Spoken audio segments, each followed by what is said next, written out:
Welcome to Keith and I Don't Tread on Anyone in the Libertarian Institute. Today I am joined by Jeremy R. Hammond, my colleague at the Libertarian Institute. He is a research fellow and author of a number of books, which we will go through today, starting off with Ron Paul versus Paul Krugman, Austrian versus Keynesian economics in the financial crisis. Before we get into this, where is the best place for people to find your collection of research, articles, and books? My website, jeremyrhammond.com. And don't forget my middle initial there. I'm not the hacker. Oh, I'm not that other Jeremy Hammond. So jeremyrhammond.com. And then you'll see I've got my web shop there. And actually, you can buy all my books. Well, not all of them, but some of my print books you can get signed copies of directly from me. So cut up the middleman and get them from me. Otherwise, yeah, you can use my affiliate links to Amazon and still help support my work better than just going straight to the retailer. Sounds good. What is the Federal Reserve, and how do these two worldviews differentiate in their analysis of the Federal Reserve? So the Federal Reserve is a government legislated private monopoly on the control of currency, the currency supply.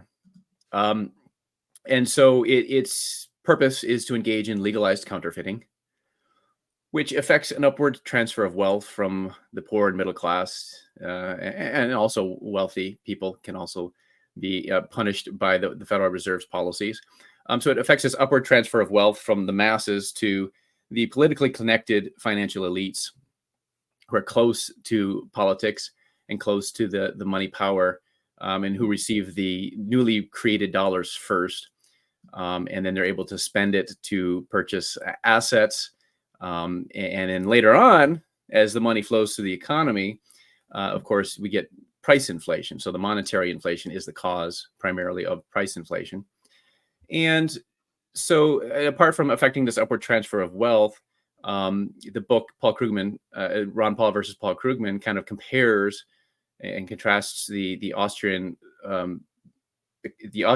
school theory of the business cycle with mainstream Keynesian economics, which of course represented by Paul Krugman.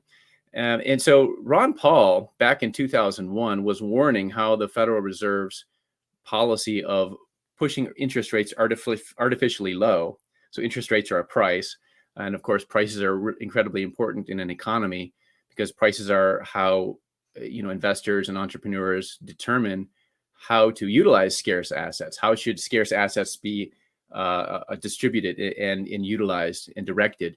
And prices are the mechanism by which they make good determinations about that. So when you have this central planning agency essentially fixing prices, which is what the Federal Reserve does with the interest rate, it causes all kinds of distortions and malinvestments and creates all kinds of problems. And so Ron Paul was saying that the policy of pushing interest rates artificially low, meaning below where they would be if they were determined by the free market and supply and demand, the supply of capital and demand for capital, then he was warning that this policy was going to create a housing bubble.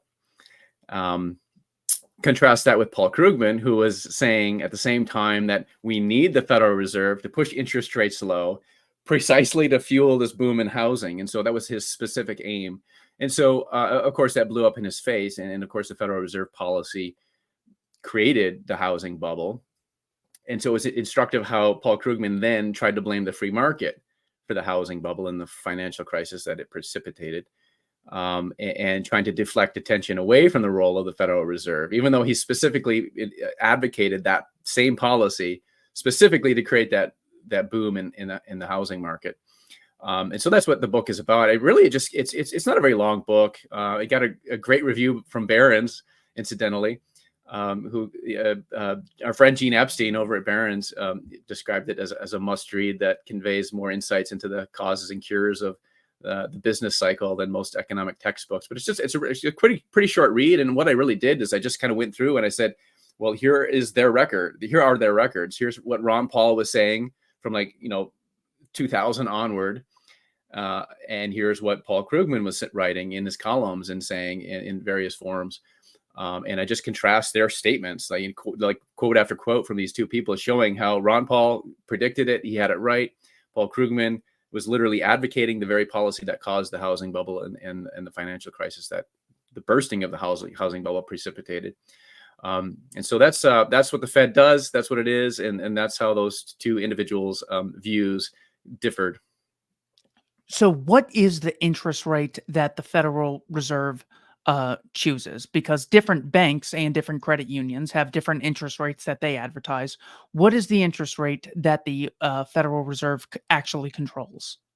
Oh, now you're getting into details that it's been a while since I reviewed, but there's the Fed funds rate that the Federal Reserve essentially fixes, through its purchases of government debt, essentially, which it doesn't, they have what's called the open market operations, which, that people will say, well, the Federal Reserve doesn't monetize the debt because it doesn't buy the bonds from the U.S. Treasury. But the Treasury issues IOUs, and they're sold on the market, and then the Fed is this buyer that will go and then on the market purchase the government debt that way. So it's kind of just, there's a sleight of hand there, because it's effectively the effect is the same. And so by purchasing the government debt, it pushes down the interest rates. And then by pushing down the interest rates, it's affecting investors and entrepreneurs' decisions.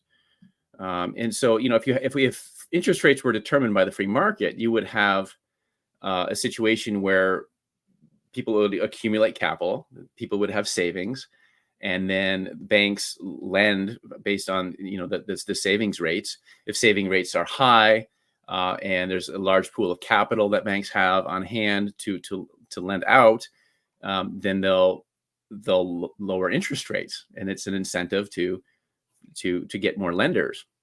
If capital rates of savings are low and they want to attract more depositors, then interest rates will go up and to attract depositors. And so if prices were determined by the market, that's supply and demand. And so interest rates would be determined through that mechanism. What the Fed does is it pushes rates artificially low, and then, based on what the Fed does with the Fed funds rate, then all the banks in the system in the fractional reserve banking system then kind of go off of the back of that and in determining their own rates. But that kind of influences the whole banking system and what the rates are. And so by pushing the rates artificially low, it's creating an illusion of this large pool of capital that's available for borrowing and investing and spending, and in building projects with, for example, housing projects. But really that capital isn't there. It's an illusion. And so inevitably you're going to have this upward pressure on interest rates, because the market is still functioning, right? You can't legislate away the law of supply and demand. And so eventually you're going to have, this upward pressure on interest rates, or there's going to be price inflation will start showing up. And then the Fed has to kind of do something to control the price inflation and allow rates to rise. And eventually you're going to have a situation where there are certain projects that just aren't going to be able to be finished because that capital was never there in the first place. And they're not able to afford to continue keeping up the projects. You're not able to afford the debt on it. And so you have all of this malinvestment, and that's what happens with the bust. And so the Austrian theory of the business cycle basically explains how the Federal Reserve's inflationary monetary policy and the policy of pushing interest rates artificially low, inflating the money supply, causes not only price inflation, but it causes the boom bust cycle. And Ron Paul explained that very well over the years in leading up to the housing bubble, and repeatedly was trying to warn people about that. And he was dismissed as a kook, but of course he had it exactly right. And are the Austrians in general today saying that Sally May, the government-sponsored enterprise, is basically doing the same thing with college loans today? We need to get everyone a home in 2005 today. We need to get everyone into college, and they need to take out $100,000 loans. They'll pay for themselves once they work at HR departments, calling everyone racist with no verifiable evidence. Isn't the same thing happening with college loans today? Yeah, I mean, when you have the government essentially trying to create incentives for various purchases, it's interfering in the market, and it's distorting the market. And so what happened with the government sponsored enterprises was that was in conjunction with the Federal Reserve's policy. There were two major causes of the housing bubble. One was, as I just explained, the Federal Reserve's policy, but coupled with that, compounding that problem was the government's policies of trying to incentivize home ownership, which created these distortions in the market, caused, looking at the problem of the mortgage-backed securities and the junk mortgages that were bundled together and packaged, and that the government-sponsored enterprises were right in the middle of that. In fact, they literally invented the bundling of the mortgage-backed securities, and so that, of course, blew up into the financial crisis. So those were the two policies essentially that caused the problem to begin with. And yeah, if the government's doing the same thing with student loans, it's creating all kinds of problems there. I haven't researched and studied that particular aspect of economics as much, but essentially, why do you think college prices are so unaffordable? Why are college tuitions so high? I mean, the government is essentially bidding up demand for college education with these cheap loans, and then students can't pay them off, and then they want to forgive all the debt, and it's just really a big scam, like so many other scams that the government has, where it's interfering in the market in ways that cause distortions and malinvestment, and unsustainable spending, when we ought to allow the market to function, because things run pretty smoothly when the market is allowed to do what it does. So, and not only that, they've brought so many kids into universities who otherwise wouldn't have gone, that their professors are not going to fail half their class. So they lower the standards for everyone. Yes. And then Yes. society as a whole is worse off because the people coming into the labor force are less qualified than they otherwise would have been. So it's a complete disaster. So Yes. you're differentiating two types of inflation. When people say inflation, they mean a rise in prices. You're referring to an increase in the money supply that results in higher prices for all goods in the economy. So, what do you say to Vice President Harris on Howard Stern's show? She said, "Yeah, we're going to tackle inflation. We're going to go after the price gougers." Why is her definition wrong and the Austrian definition right? Yeah, I mean, when I say inflation, like you said, most people think of inflation as a rise in prices for consumer goods, but that's not necessarily the case. Well, it's not the case in my definition. I mean, in classically, inflation referred to an increase in the supply of money, the money supply, and so it's the monetary inflation that causes price inflation. And kind of an instructive example of how people kind of misunderstand that relationship is Paul Krugman. Before the housing bubble burst in 2007, 2008, Paul Krugman was saying, "Oh, people are complaining about the inflation. They're saying that the Federal Reserve's policy is creating all this inflation, but look at the CPI. I don't see any inflation." And of course, it's not the case that the money just flows evenly throughout the economy and immediately results in an increase in the prices of consumer goods. So where it was going into the asset classes. It will first go into capital goods or housing or various asset classes. And so there was the inflation that Paul Krugman couldn't see. Look, it was in the housing bubble. It was in the stock market.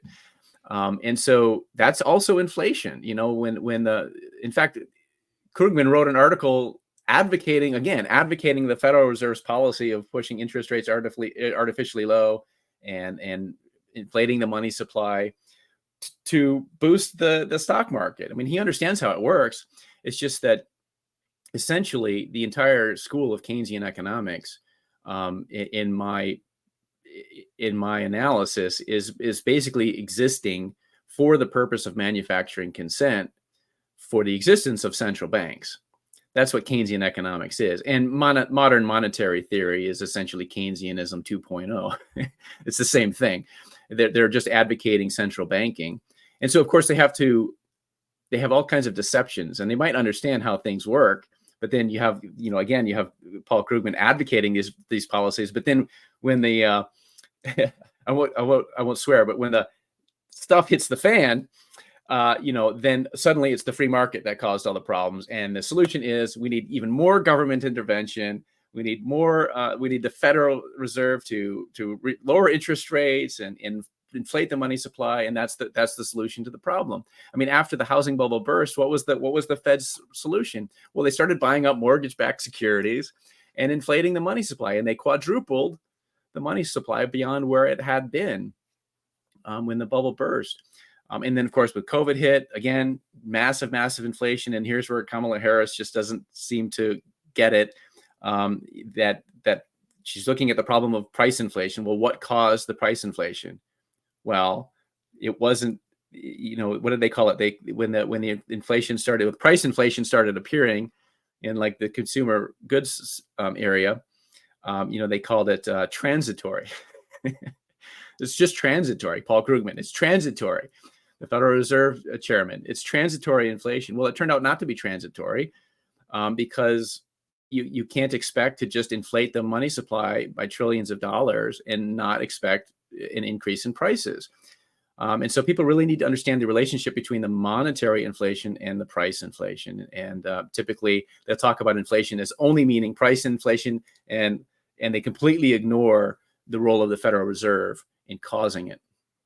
Oh, yeah. The problem is always too many voluntary exchanges between consenting adults. It's never the mass murdering government monopolizing the money supply, regulating every aspect of our commercial interactions. When it Correct. comes to the response to, okay, so we're in a recession. Some say, low interest rates that were artificially pushed down caused it. Others say it was deregulation. Of course, there's already like hundreds of regulatory agencies, tens of thousands of bureaucrats, which they spend billions of dollars regulating. Whatever. Okay, you're in the recession. How do these worldviews differentiate in their response to recessions? Yeah. So again, I kind of just touched on what Paul Krugman's response was, which was, oh, well, we need to lower the interest rate. We need to push interest rates down and incentivize spending. Because in his view, the problem is, well, there's not enough spending. We need people to get out and spend more. But, when people are already up to the debt over their heads, in debt over their heads, incentivizing them to borrow and spend even more is really not helpful.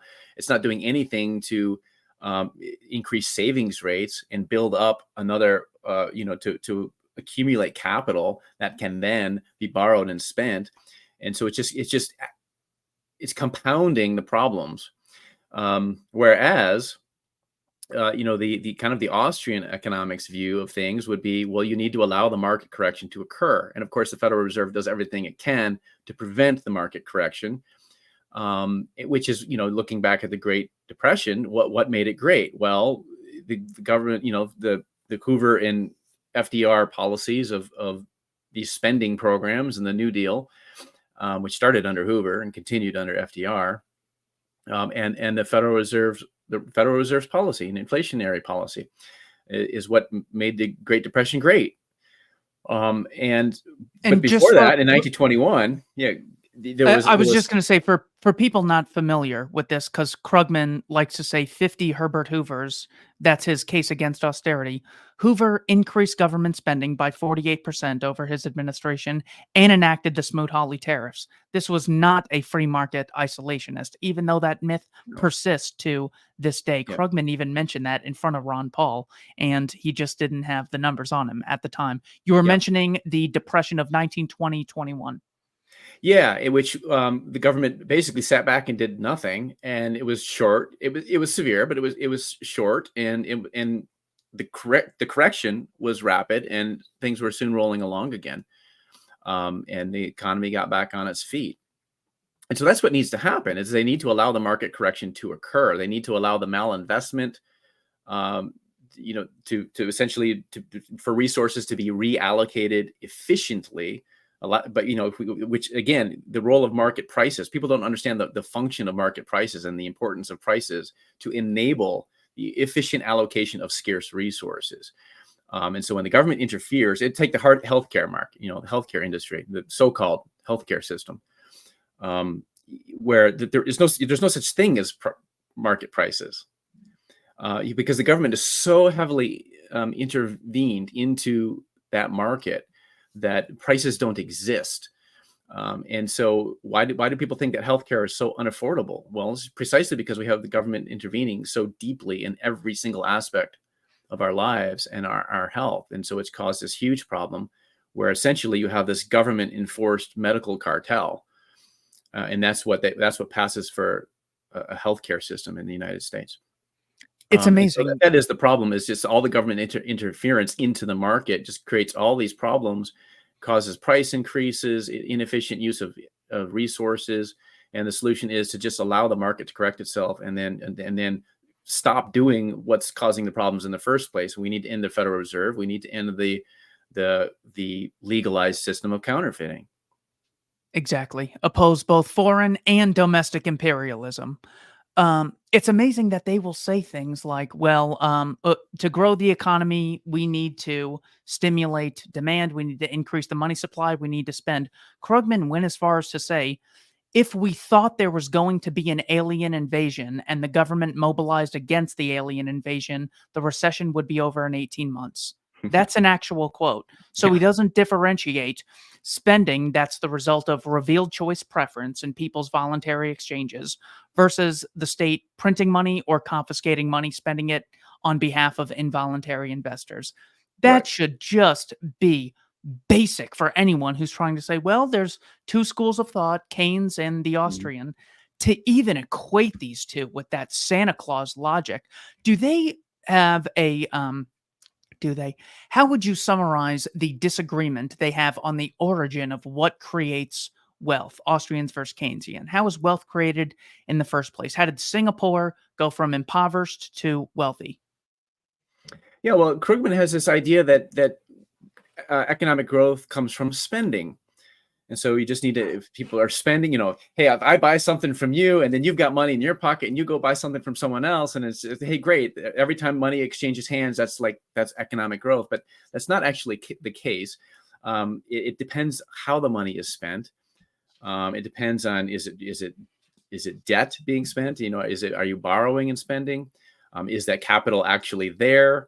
And also there's the broken window fallacy that they rely on all the time. So you have to look at the opportunity costs. So that, So walk me through the broken window fallacy using this example. There were terrible hurricanes recently in North Carolina and Florida.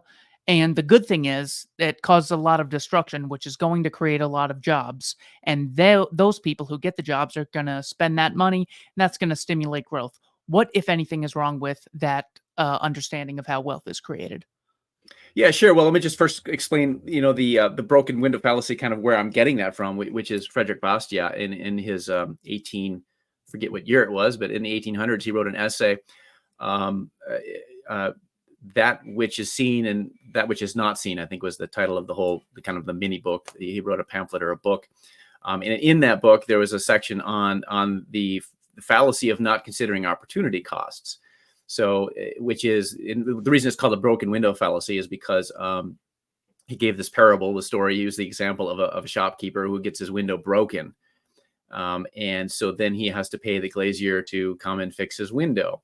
And so the mainstream economists of Bastiat's day would say, oh, look, there's economic growth, that the job was created. And so Bastiat pointed out that that's a fallacy. That's not correct. In fact, there was an economic loss because had the window not been broken, the shopkeeper would have had both that money that he had spent on fixing the window, and he would have had his window.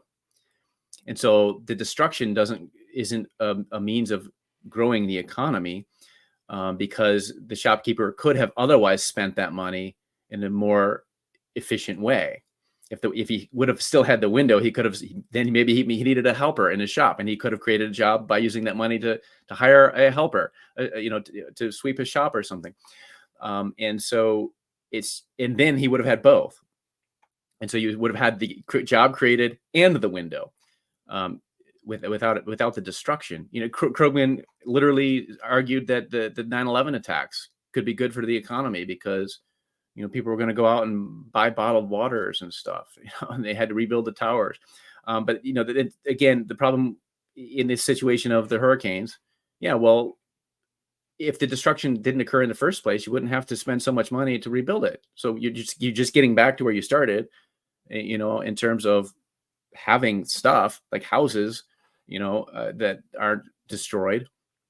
And so if the hurricane didn't cause all this destruction, then those resources would be available to spend in more efficient ways, in more productive ways, and instead of just rebuilding what you already had. So you get back to like where you were when you started, and you haven't created anything. And so it's just not the case. It's the broken window fallacy, which is just incessantly repeated by mainstream economists and the mainstream media. They don't seem to understand the importance of considering opportunity cost. Yes, I would love to just speak with the average person in Malawi and try to sell them on this. I'd say, look, what you guys need in Malawi, you need a war to break out because that's going to grow the economy. And you need to increase the money supply to maybe threefold and then increase your minimum wage. I wonder if even the average person would be like, well, how is that going to increase our productivity levels? If there's no private property, if there's no free trade, there's no protection of investments. I wonder if the average person who's actually in poverty, rather than the Krugmans and the Keynesians who are so far removed from it, that they can just advocate it without ever having to bear the costs of the inevitable downsides. Anything more we should know about Yeah. the Austrian versus Keynesian school before moving on? Yeah, just to come back to that question, I didn't fully answer it. So the kind of the difference between the Keynesian Krugman view on where does it come from, and it's like they just think it's just spending, and I'm saying, well, no, it matters what type of spending. And so to come back to that point, economic growth really comes from savings. It's not spending; it's the savings. And so when you save and you accumulate capital, and then you're able to, which sometimes requires, sometimes you have to sacrifice to be able to save. You can't go out and buy those things that you want. So but you're saving it for a purpose, and then you're able to invest it, and that's really where the economic growth comes from. And so that's kind of the other point to just kind of wrap up that question is it matters where the spending comes from and what it's spent on. And so it really comes from investment of savings as opposed to just any spending whatsoever. Next, we have a book from you titled The War on Informed Consent, The Persecution of Dr. Paul Thomas by the Oregon Medical Board. This is published by the Children's Health Defense, and RFK Jr. wrote the foreword. Is that correct? Yep, that's correct. So, Skyhorse Publishing is the publishing company, but Children's Health Defense has an imprint with them, so it was kind of published through Children's Health Defense with Skyhorse. got it. So I would never have questioned this something maybe like 2 or 3 years ago, but after realizing there was no difference in states that had mask mandates and states that didn't when it came to COVID deaths, after realizing the lockdowns actually showed no effect if you compare comparable populations with the amount of time they locked down, Florida did not have more excess deaths, even accounting for Florida's older population than California. And then the nail in the coffin for me was this food pyramid from the USDA that since 1992 has been telling people the main thing you should get at least 11 servings a day of bread and pasta, and now people are shocked at the obesity epidemic. So when it comes to vaccines, by the way, do you have the numbers on how many people a year die as a causal result of prescribed medications or doctors that not performing well on the job? I hear it's like one of the highest causes of death outside of Yeah, natural there was a causes. study. It's been a number of years since that study came out, but there was a study, I think it was published in the BMJ, if memory serves, that found that was the third leading cause of death in the United States. And I doubt that that's changed. If anything, it's probably gotten worse. I mean, you have the opioid epidemic. So we kind of know Medical that. malpractice, is that the term? Actually, I think it was prescription drugs. Oh, prescription It drugs. might have been Got coupled it. with medical malpractice, but I think those were actually two separate categories. And so when you combine all of the ways in which the medical system itself kills people, um, I would be completely unsurprised if it was the leading cause of death. And there's also historical examples. I believe tell me if this is a myth or not. I'm not married to this idea, but my understanding was that originally at-home births were safer for the mother and the child than hospital births because before the germ theory was understood, doctors were not washing their hands. Is that accurate? Yeah. In fact, when there was a particular individual, I don't remember the person's name, but I think it was maybe a midwife. I don't recall the history there, but that somebody was like publicly speaking out and just saying like these doctors need to wash their hands, and the mainstream medical system was just like dismissive of that, like how ridiculous. But of course, that was a big problem, and that was causing a lot of infant deaths, and infant mortality rate was very high. So just that one simple thing of washing hands caused quite a reduction in infant mortality. That's true. Now, what is a vaccine? We couldn't really even agree on this when it came to the mRNA vaccine. Some say, well, it's mRNA technology. What a vaccine does is it gives you a small dose of an illness in order to decrease the likelihood that a larger exposure to this will actually make you ill, like give you a small portion of the virus to protect you from Yeah. something that's more deadly. Some say, well, it's about it, the goal of the vaccine is so you never get sick, or, well, actually, the goal is to decrease your symptoms if you do catch it. What is a vaccine? Well, a traditional vaccine is, as you described, they would inject you with the antigen. So, maybe a killed virus or what they call a live virus, which is attenuated or weakened. So there's those two types of viral vaccines, the live and the killed. Although viruses aren't technically alive, they're not technically living things, but for the sake of just using the language that everyone's familiar with. Or bacterial vaccines, the pertussis vaccine is an example. So, they have either a weakened or a part of the antigen is a component of the vaccine. But of course, there's all kinds of other ingredients. Some vaccines, well, in the past, many childhood vaccines contain mercury. They phased that out around the turn of the century. Flu shots, multi-dose vials of flu shots still contain mercury. And many vaccines contain aluminum, another known neurotoxin. And So when you say aluminum, I'm picturing the can that Diet Coke comes in. Is that what you're literally referring to? Yeah, aluminum. Well, they use a form of aluminum in the vaccines, and there's different compounds of the aluminum that they use, but they use it so the mercury they use as a preservative. So it's to preserve, Okay. because in multi-dose vials, so you have multiple doses out of a single vial, and so there's the preservative to avoid contamination. So that's what mercury is used for. Aluminum is used as what they call an adjuvant, which is essentially the purpose is to cause a more inflammatory reaction.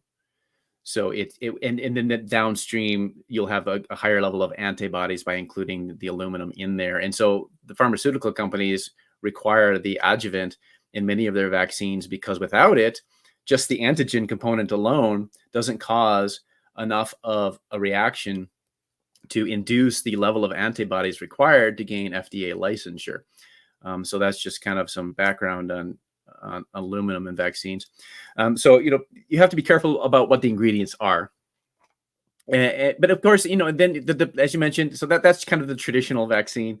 That's what it is. And the purpose being, as they used to define a vaccine was to confer immunity. Well, what is immunity? So immunity being, well, you can be exposed to a pathogen and yet either not become infected or suffer only mild symptoms because your immune system effectively fights it off. And then, of course, the mRNA vaccines came along, which are built on gene therapy technology. And there was this whole debate about what's the definition of a vaccine. The CDC literally changed its definition of a vaccine. And so, but again, research. Yeah, go ahead. And gain of function research, they Well, yes, explicitly yeah. changed that Well, to PPP. Fauci tried to play word games with the definition of gain of function.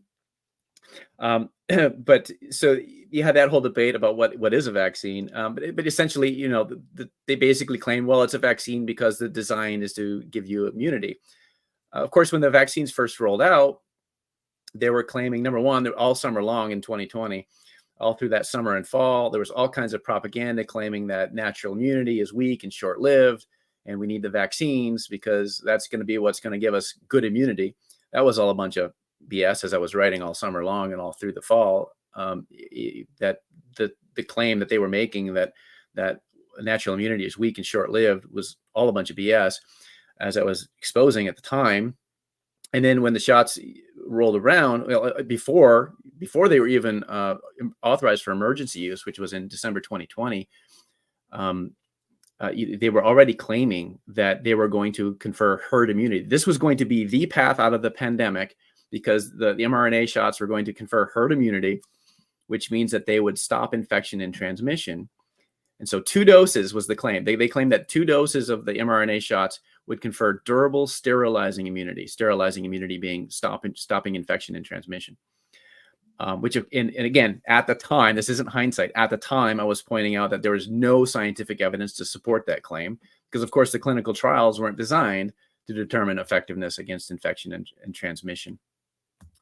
And so anyhow, so what is a vaccine? Those are, they from their point of view, it's supposed to confer immunity. And then when the vaccines essentially were proven not to stop infection and transmission, suddenly it became, oh, well, it's to reduce the severity of symptoms, which is also ironic because it started out, you need the vaccine to get high level of antibodies, right? This was the whole argument, the whole framework. So you want to get your antibody levels up really high. And which was also ironic because when you looked at cases of an infection, high levels of antibodies were actually associated with severe disease, whereas people who had lower levels of antibodies tended to have lesser symptoms or completely asymptomatic. They never developed the disease because they had superior cellular immune function. So there's the antibody immunity or humoral immunity, which is the antibodies in your blood, but there's also cellular immunity and T cells that serve different functions. And so with COVID-19 in particular, cellular immunity is very, very important. And it's not so much about the antibodies. And so they're saying, well, you need a high level of antibodies, which was already ironic to begin with, because that's not the correlation when you look at infections and severity of disease. And then suddenly when it was proven that the shots don't stop infection and transmission, and they started calling for boosters, suddenly they discovered cellular immunity, and they say, oh, well, don't worry, your antibodies wane, and you lose your antibodies, but there's cellular immunity. And so, the irony of that is like, well, how come they weren't educating people about cellular immunity when they were claiming that antibodies from infection were insufficient, right? When they were claiming that natural immunity was weak and short-lived. And the basis for that claim was that after the peak phase of infection, after the acute phase of infection, they were looking at people who recovered from COVID and measuring the antibodies, and there was a rapid decline of antibodies. And they were claiming, they were saying like, oh, look, people are losing their antibodies, they're losing their immunity, which every immunologist, this is a basic immunology.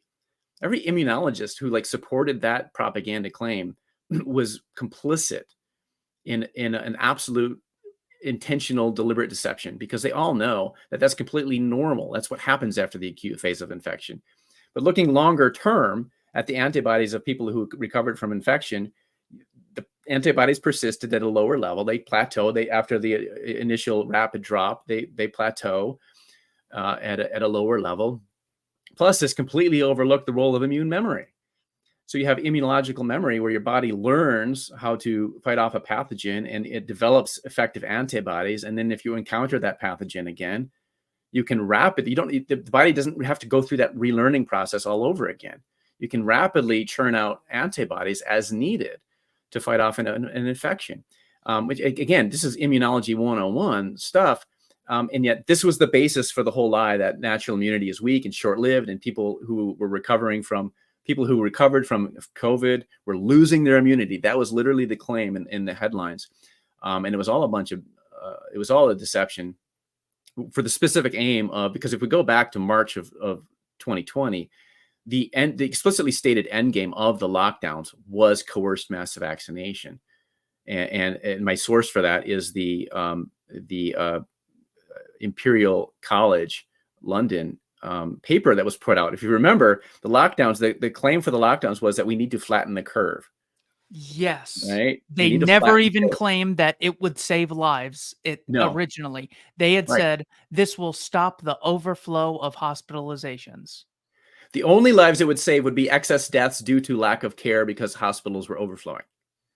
It wasn't to stop deaths from COVID per se, because the area under the curve was the same. So instead of a short, sharp peak, it's a flatter wave. And it was supposed to be 14 days to flatten the curve or something like that. And so they cited this Imperial College paper that was put out. But what the media didn't talk about was how actually that paper, the authors of that, Neil Ferguson and colleagues, had claimed that, well, we need to keep things under lockdown until a vaccine is developed. And then only once everyone is vaccinated can we stop doing these lockdowns. And so, again, the explicitly stated end game of the lockdowns from the start was always coerced mass vaccination. And that would have been so important because then there never could have been the counterfactual of like right when a judge repealed the mask mandate on airplanes, they were in big trouble because we'd expect there to be mass deaths, massive increase in COVID cases and all these symptoms, hospitals overrun, but you saw no significant change. So you could compare the before and afterwards. Whereas if everyone had gotten vaccinated, no matter what happened, they could just say, oh, were there 1 million deaths? You're welcome. There would have been 30 million had everyone not been vaxxed. But now we can actually compare the vaxxed population versus the unvaxxed. Of course, there's a selection process. So even though there was a time where it's like more people are dying with the vaccine than without, well, you're more likely to get the vax if you're old. You're more likely to die if you're old and if you get COVID and you're old. So how can we verify whether these vaccines actually did help the people who got them? Well, unfortunately, because as soon as the FDA issued emergency use authorization, which is a status for experimental investigational drugs, they effectively ended the trials because they vaccinated away the placebo control groups.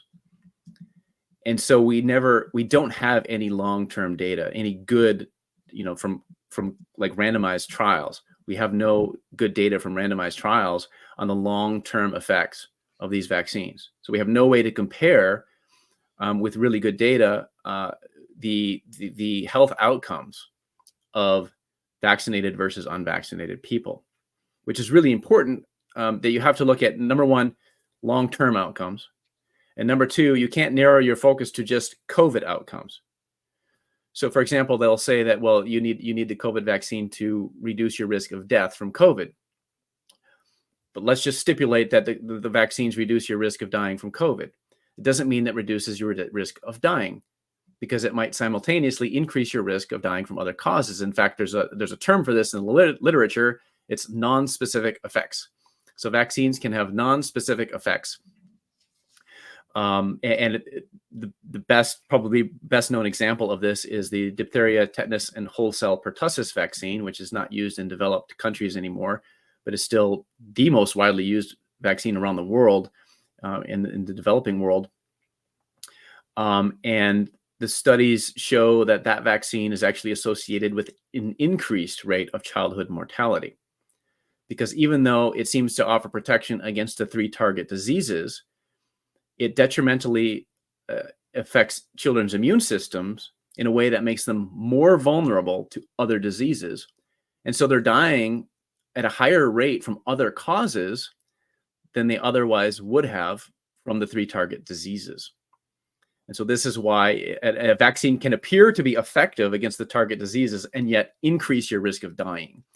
And so it's really important to look at all-cause mortality and all health outcomes. There's also health outcomes autoimmune diseases, asthma, allergies, all sorts of chronic, neurodevelopmental diseases, autism. Might as well bring that up. There are all kinds of other possible outcomes, health outcomes that need to be compared. And the CDC has been really adamant about not doing those types of studies. They won't do studies comparing, the childhood population, which is incredibly sick. It's frighteningly sick, the childhood population in the U.S., with epidemic rates of chronic illnesses and diseases and disorders. So And one thing, I'm sorry. Yeah, go ahead. When I originally thought of autism, I thought of literally a Down syndrome child. However, if you look at how they define it, one alternative could be they've changed the definition of autism because I work with a lot of kids, and while a lot of them are listed as autistic, they don't come off as like, visibly having a mental disorder. What do you mean when you say autism? And is there a causal connection between getting a vaccine and a child who did not have autism having autism in the future? Yeah, so I mean, the technical name for it is autism spectrum disorder. So there's a spectrum, which is diagnosed based on symptoms. And so, yeah, there can be mild cases of autism or severe. I mean, some children are completely nonverbal, for example, whereas others, they do okay. They can be sociable. They're communicative. They can verbalize ideas and things, and they're just a milder case. And so it is a spectrum. And so as far as the question, of course, we're all supposed to believe that the idea that vaccines can cause autism has been debunked. Well, there's that claim is disinformation. And we're supposed to believe it as a matter of faith because we're told there's been study after study after study looking at that question. Well, but first of all, you have the situation where the government itself has acknowledged that vaccines can cause autism.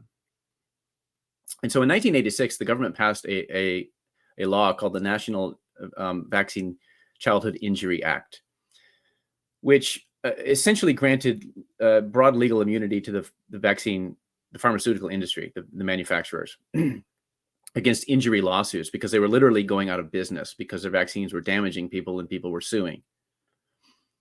And so the government stepped in to preserve public policy and its policy of advocating mass vaccination, and also to save the pharmaceutical industry by granting them legal immunity. And part of that was they also established the Vaccine Injury Compensation Program, the VICP, which is funded by an excise tax on every dose of vaccine administered. So effectively, the law shifted the financial burden for vaccine injuries away from the pharmaceutical industry and onto the tax-paying consumer. And so under the VICP, there was a case of a young girl named Hannah Poling, who received, I think it was 9 doses at once at 19 months of age and regressed into autism.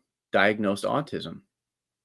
And her father happened to be a neurologist and who recognized that it was the vaccine that caused her regression into autism. And this is really interesting too. Her doctor happened to be a doctor named Andrew Zimmerman, who is an expert in autism, a renowned expert in autism, and someone who the government had used as a witness during VICP cases. And so he had testified on behalf of the government in cases before the vaccine, what's sometimes called the vaccine court. So he was an expert witness for the government. Problem is that he turned around and agreed that, yes, the receipt of those 9 doses at once caused Hannah's autism. And in fact, the government itself acknowledged this in the case. That it was that the receipt of those vaccines, because Hannah had a mitochondrial disorder, mitochondrial dysfunction, and so I mean, if you have a mitochondria dysfunction, that can cause all kinds of problem with your cellular metabolism, including, for example, like a lesser ability to detox. Not everyone is at the same risk. of having adverse events or a negative impact of vaccinations. But essentially, what the vaccines caused with Hannah Poling was they caused a high fever, brain inflammation, which led to brain injury, which manifested as symptoms of autism. And the government acknowledged this in the case. And the CDC director at the time, Julie Gerberding, went on CNN and said, yeah, we all know sometimes vaccines can cause fever, and then fever can cause other problems. And sometimes that can manifest as autism-like symptoms. And she was saying like symptoms similar to autism, but she really meant autism, because autism is diagnosed, again, based on its symptoms. So she was effectively acknowledging that, yeah, it was the vaccines that caused Hannah Poling's autism. So just so people know, this is actually something that is well known, but it's one of those open secrets, shall we say, much like Zelensky not holding his elections and conscripting men. We all know it, but we just don't talk about it. Here's CBS News, September 10th of 2010. CBS News has learned the family of Hannah Poling will receive more than $1.5 million for her life care, lost earnings, and pain and suffering for the first year alone.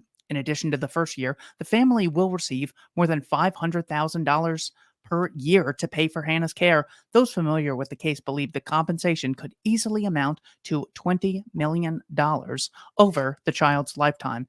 CBS News. So realize we're not just quoting Alex Jones here. Other things that I actually want to share. Robert F. Kennedy Jr. Has promoted the Children's Health Defense, and he collects peer-reviewed, published research showing adverse effects of mercury. And what he's done is he's collected the abstracts from hundreds of papers over the year. I actually had to upload them into 2 sections, the World Mercury Project as well. I will keep these links in the description below, but it's just incredible to know that there are mainstream scientists who are actually going after this. It's just such a well-kept secret. I'm sorry to interrupt you. It's just hard to structure this conversation, so I want to make sure I get everything in. That's a great point. Please, and please go on. We should come back to that. So I'm glad you brought that up. We should come back to the point of mercury, but just to kind of wrap up, I want to also make a point. So that was a case of the government admitting that, yes, vaccines can and do cause autism. In this case, with a child who had a mitochondrial disorder. So coming back to the studies, because of course we're all told, oh, study after study after study has proven that that vaccines do not cause autism. There is no association. But here's the problem with those studies. None of them were designed to consider a subpopulation of genetically or if children with a genetic or environmentally caused susceptibility. So it's not the case that every child would have like an equal risk of having an adverse reaction to vaccination manifesting as symptoms of autism. And so you really have to design a study specifically to test the hypothesis that vaccines administered according to the CDC's routine childhood schedule can increase the risk of developing autism among genetically susceptible children, or again, it could be an environmentally caused susceptibility. And they haven't done that. They didn't design the studies to do that. And you look at you go to the CDC's webpage where it says vaccines do not cause autism. And interestingly, they'll cite the Institute of Medicine, which didn't draw that conclusion. They did conclude that that the evidence favors the rejection of the hypothesis, but they also pointed out that the studies hadn't been done to test the hypothesis that vaccines could increase the risk of autism among genetically susceptible children. So the studies hadn't been done. That's what the IOM really said, the Institute of Medicine. But that's what the CDC quotes to support its claim that vaccines do not cause autism. So you see the sleight of hand here. You see the problem with this. And then, of course, if you look at every single one of the CDC studies that it did itself, purporting to prove that that vaccines do not cause autism. Again, these are not, again, they're not randomized controlled trials of any kind. They're observational studies that are essentially designed. The CDC had designed the studies to find no association. And you can design a study to find no association. Here's one really good way to do it. There's something called a healthy user bias, or a healthy vaccinee bias in this case, which is, there was a 2015 study actually that, of course, all the media headlines reported on this study as once again a study finding that there's no association between MMR vaccine and autism, even among genetically susceptible children. But again, that was just a major deception, because what that study actually found was not that children who received the vaccine were at no more risk for autism than children who didn't. Rather, what they found that children who were at higher risk of autism, there was a lower vaccination rate among that subpopulation of children. So what happens is you have parents who are, for example, they might have an older sibling. And this is specifically what they looked at in this study. They were looking at children. They defined genetic susceptibility as a child who had an older sibling with autism. And so what would happen is parents would have a first child who probably was vaccinated, developed autism, and then with a second child or younger sibling, because of the experience with the first child, they would skip the MMR shot. And so what happens is you have this pooling of genetically susceptible individuals into the unvaccinated cohort. And so the logical conclusion from that study should have been, well, we've discovered that there's a healthy user bias. And so studies that examine studies need to be designed to test the hypothesis that vaccines can contribute to the development of autism in genetically susceptible children. And those studies need to be able to control for this healthy user bias. But of course, that's not what they do. They just throw up their hands and say, oh, another study that proves that vaccines don't cause autism. You see the deception here. And then they can literally design studies not to find an association, because now they're aware of these types of biases in the study. And so they design more and more studies that don't control for this type of problem. And they produce the results that they want. And then they say that, well, oh, look, we've proven that vaccines don't cause autism. And of course, observational studies, they talk about observational studies. If it produces the desired result, somehow that's proof. It's scientific proof. But anytime an observational study finds an association between vaccination and harm, then they always focus on the methodological flaws, because of course every study is imperfect. And so they always focus on, oh, that study was flawed. But anytime the study produces the result they want, do you ever hear them talking about all the flaws in the study? Of course not. And so there's just this institutionalized bias and institutionalized fraud, essentially. In the public messaging, it's fraudulent, and so there's a lot of problems there. And this goes back to mercury. So that's a good segue there. So to come back to the point of mercury, because what happened with the mercury, the reason why they removed the mercury around the turn of the century is because the CDC had been continually adding throughout the late 80s and 90s, continually adding more vaccines to the schedule that contain mercury, without anyone in government considering the potential health harms arising from the cumulative doses of mercury that children were receiving from the CDC schedule.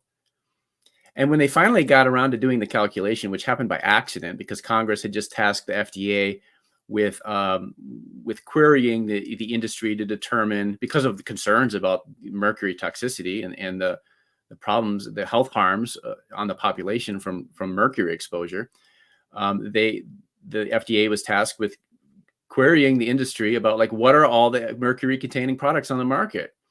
And so that the lists they got back from the manufacturers in the industry included vaccines. And so they finally got around, this was like 1998, I think. They finally got around to doing the calculations with the childhood schedule. And they determined that the CDC schedule was exposing infants, 6 months and under, to cumulative levels of mercury in excess of the government's own safety guidelines. So you don't hear that. You don't hear that that's the reason why mercury was removed from the vaccines. In fact, if you go to the CDC's website again, and they say, well, mercury was removed, and they don't talk about that whole history, you completely whitewash it. And they just say that it was done just not because there was any evidence of harm, but simply out of an abundance of caution. That's what the CDC says. And of course, the mainstream media run with that whole propaganda narrative, which completely whitewashes how the CDC was responsible for massively overdosing children with mercury, which is, of course, a known neurotoxin. In fact, again, you can return to the CDC's own sources, and they'll say that the mercury in vaccines is safe, and they'll cite like the Institute of Medicine. You go to the Institute of Medicine report and you read the hundreds of pages for yourself, and you find out that the Institute of Medicine acknowledges that mercury is a quote known neurotoxin that quote accumulates in the brain and quote can cause neurological harm. I had always just such a huge deception. I had always heard, I don't know if this is like real advice that's given to pregnant women, but the whole thing was no drinking alcohol, no smoking crack, no drinking coffee, and no eating fish. The reason fish is on there as somewhat of an outlier is there's a large amount of mercury, which is okay for adults, but children are especially susceptible.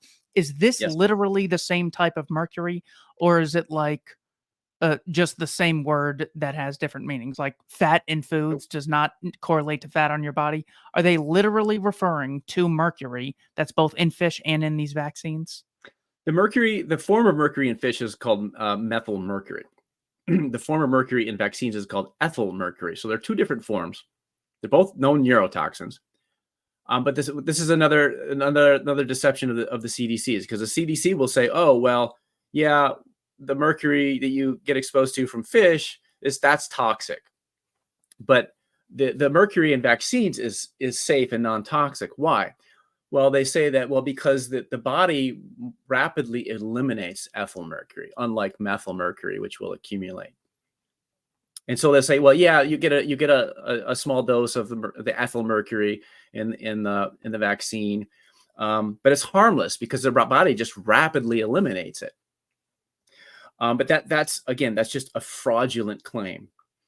And there was a study in 2005 showing that comparing it that actually criticized the regulatory establishment, the FDA, because when they're talking about the safety levels and risk with vaccines, they actually use the safety guidelines for methyl mercury.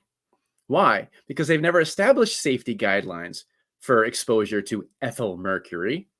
And so the authors of the study in 2005 were criticizing the FDA for that. And incidentally, this study that I'm referring to, the 2005 study, FDA researchers themselves have described as the best study for a comparison of toxicology between methyl mercury and ethyl mercury. So this is a very well done study, as acknowledged by the FDA themselves. And what the study actually found was that, yes, ethyl mercury is more readily eliminated from the blood than methyl mercury, but it's more cumulative in the brain. It accumulates in the brain at a higher rate than methyl mercury does. And so the claim that, well, ethyl mercury is safe because it's rapidly eliminated from the body. The main study that they look at to support that claim just looked at blood levels, and they didn't ask the question, well, where did the mercury go? Where did it go? Well, guess what? It accumulates in tissues and organs, including the brain. And so it's just not the case that the mercury is rapidly eliminated from the body. Some of it remains in the body, and it becomes part of the body burden of toxicity. And of course, and it's the same study, the 2005 study I'm talking about, that did this comparison of methyl mercury and ethyl mercury and accumulation. They also expressed great concern about this accumulation of ethyl mercury in the brain, and it breaks down from an organic form of mercury to inorganic form, which is one of the reasons why ethyl mercury accumulates more than methyl mercury, because it breaks down into inorganic mercury faster or more readily. And so they expressed concern about this mercury accumulating in the brain of children, precisely because it's known to cause an active inflammation state, like this chronic inflammation in the brain, which is known to be associated with autism. And intriguingly, this is one of the studies that the CDC cites. Believe this or not, this is one of the studies that the CDC cites to support its claim that vaccines do not cause autism. So it is really difficult for me to, even start on this path of understanding the terms, understanding what they mean. What I just went by when I decided not to get the vaccine is I look at the people promoting it and they have the worst reputations known to medicine. Anyone advocating mask mandates, lockdowns, it was very clear that there was no correlation between states that locked down and had mask mandates versus states that didn't. They had the companies had complete liability. You couldn't sue them, so they had no incentive to provide a good quality product. You had the state engage in a mass media propaganda campaign. You had a lot of employers mandating it. So again, they know our product's going to be consumed whether people really want it or not. Very little incentive for them to provide a good quality product or service. You also had them saying there are no long-term side effects when this thing is like 6 months or a year old. They then announce that we actually have the vaccine like 24 to 48 hours after it's announced that Biden actually won. Whereas if they would have, kept you up to date and said we're getting really close, then Trump, of course, would have claimed that Operation Warp Speed did this correctly. And then finally, the blatant lack of focusing on any alternatives. It was lock down, wear a mask until the vaccine comes out. It's like, is there nothing I can do in the meantime? Is there any correlation between people that are obese and people who die from COVID? Could we Vitamin have D. maybe that? How about the ketogenic diet, which like tens of thousands of people have lost more than 100 pounds on, or the carnivore diet? Is there anything we can do? Is there any credence to the hydroxychloroquine or ivermectin or going outside or walking? Is there anything we can do in the meantime? Nope. Lock down and wait for Pfizer to tell you that it's okay to come out. We have one more topic. So anything else we should know about vaccines? I'm happy to hear if you want to mention measles, polio, or just any false narratives in general that people have about vaccines or the medical industrial complex. Yeah, sure. We could talk about each of those at great length, but I would just kind of take a broader view here and just point out how what parents have really been demanding is a study comparing long-term health outcomes between children who follow the CDC schedule and completely unvaccinated children. And of course, the CDC has refused to do this type of study. But independent researchers have forged ahead in that area. And I cover this in my book, The War on Informed Consent. And the best of those studies is one by Dr. Paul Thomas, who I wrote the book about, because the book is about his persecution by the Oregon Medical Board. But of course, it provides all the context, the historical context of the vaccine program, and it gets into the legal immunity and the history with the mercury, and it provides all that context. But it really is a story of how the government has been, number one, going after parents and trying to eliminate their ability to exercise informed consent by eliminating, like what they call, philosophical or religious exemptions, and allowing medical exemptions, but only medical exemptions, like in the state of California, determined, that are essentially ones determined by the CDC. If the CDC has a contraindication to a vaccine, in other words, if you're a certain person who has a certain condition or something, and they actually advise, well, you shouldn't get this vaccine. But it's almost as though you practically have to have already, had a very severe injury from a vaccine to be able to get a medical exemption in some states. And so they go after the parents to try to eliminate their ability to exercise choice. You couple this with the mandates in the school system. But then they're also going after doctors, because there would be doctors who would essentially facilitate people's ability to exercise informed consent by writing medical exemptions for them. And so in numerous states, they threaten doctors with delicensure. And that's what happened to Dr. Paul Thomas. And so I explain his story in there, because it's a really it really epitomizes the title of the book, The War on Informed Consent, and how the government is really trying to eliminate people's ability to exercise free will and choice when it comes to these pharmaceutical products.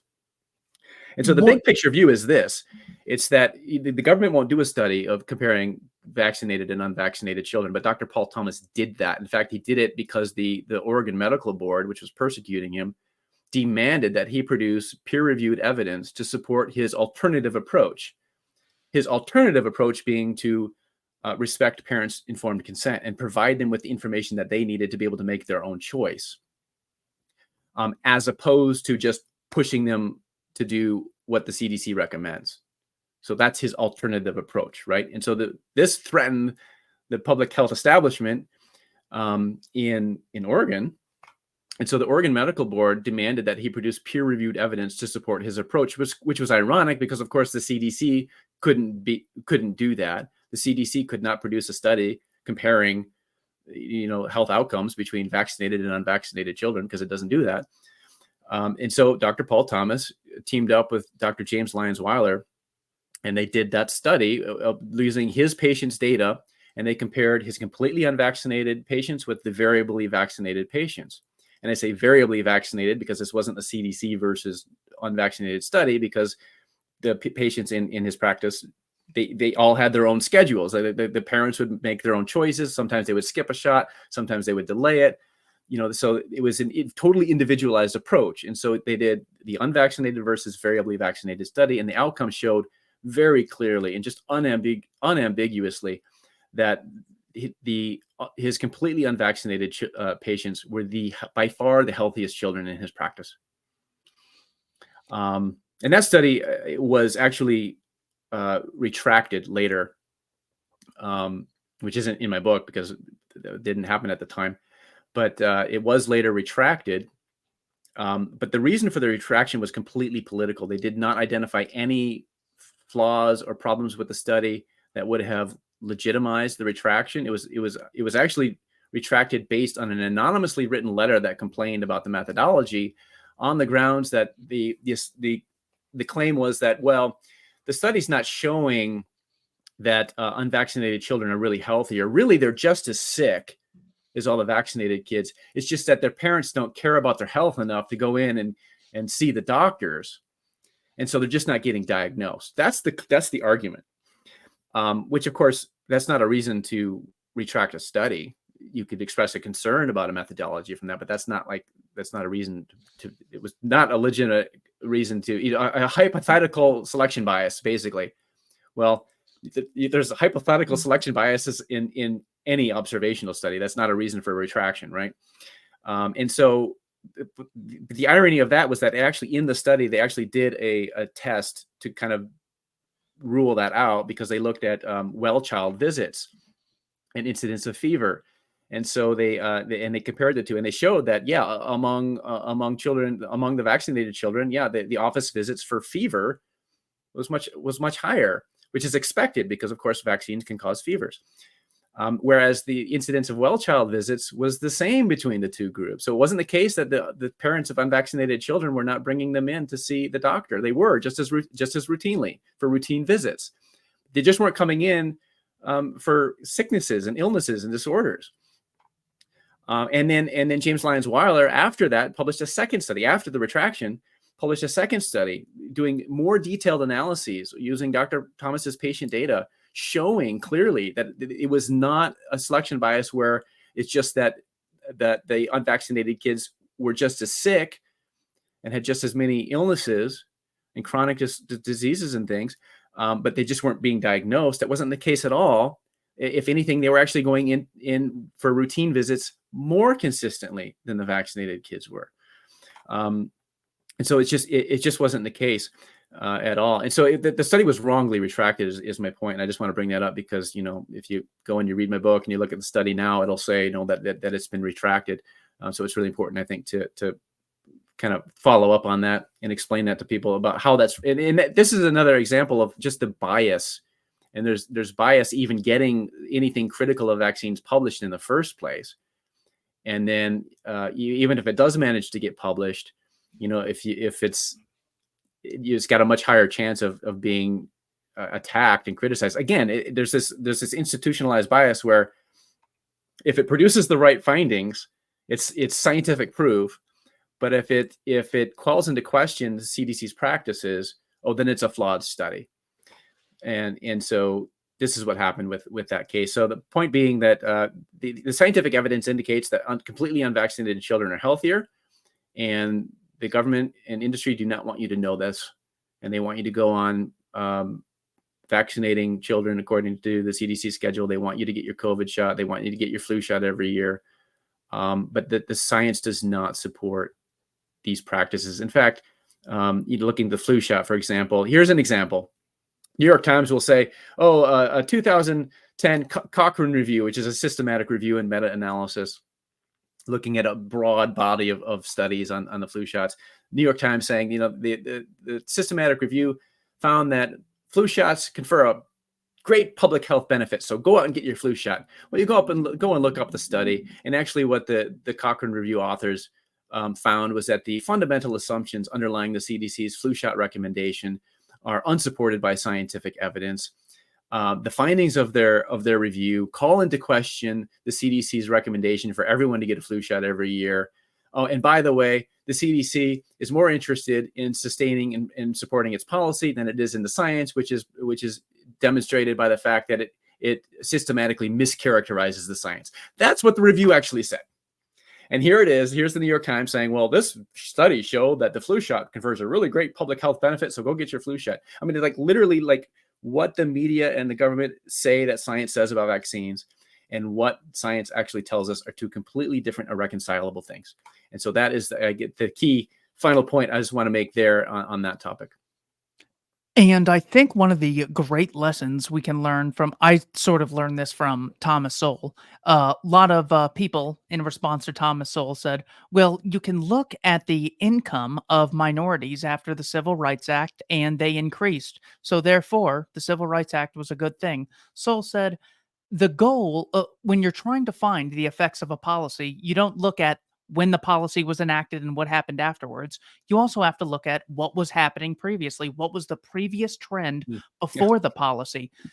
They do not do this when it comes to polio. They don't do it with measles, nor do they ever look for alternative explanations as, for example, increase in access to Purell or other ways that human beings are using products and services in a more clean manner that could make society healthier overall. They just assume it was introduced, we got this result, therefore there's a causal connection between the two. So keep that methodology in mind whenever. On that point. Yeah, and I'm going to give you the last word on this because I don't know on that point, again, with the vaccines, we're supposed to believe this myth that the reason for the dramatic decline of infectious disease mortality that we saw in the 20th century was because of vaccines. Actually, 90% of the decline in infectious disease mortality occurred before there were any vaccines that could possibly help to explain it. And that's straight out of the journal Pediatrics, which is the AAP's journal, the American Academy of Pediatrics. So just looking at the historical data, 90% of the decline was not due to vaccines. And so what was it due to? It was due to factors related to an increasing standard of living, better nutrition, refrigeration, better sanitation, less crowding, et cetera, et cetera. And so there's just this myth about the effects of vaccination on our health. And I'm absolutely convinced that one of the factors, of course, there's many factors. There's all kinds of environmental toxins and pollutants and things that are affecting people's health. Diet is a big problem. All the chemicals in our foods is a big problem.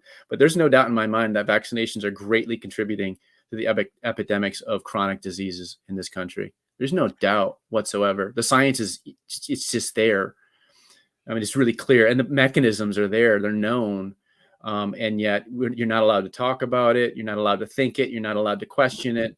So it's a really, we're supposed to believe in the myth, just like we're supposed to believe that the World War II ended the Great Depression and so on and so forth. There's all these myths, and it's true with vaccines too. We're supposed to believe all these myths.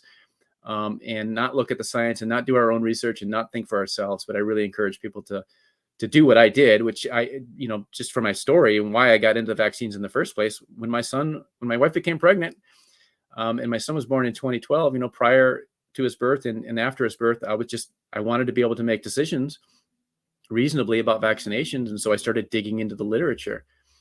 And so that's kind of how I came by my knowledge. And then after a while, I realized, like, man, I've got this knowledge. Like, I can't keep it to myself. I have to share what I know, because it's so alarming. It's so shocking. It's so frightening. And it's people need to know this information. And so that's kind of why I shifted my focus from foreign policy to the vaccine issue for many years, and which of course put me in a really good place to be able to start, from the beginning. I was speaking out against the lockdowns. I was speaking out against the coerced mass vaccination endgame. I was speaking out against the lies about the inadequacy of natural immunity, the CDC's lie. I debunked the CDC's lie that the vaccines conferred superior immunity.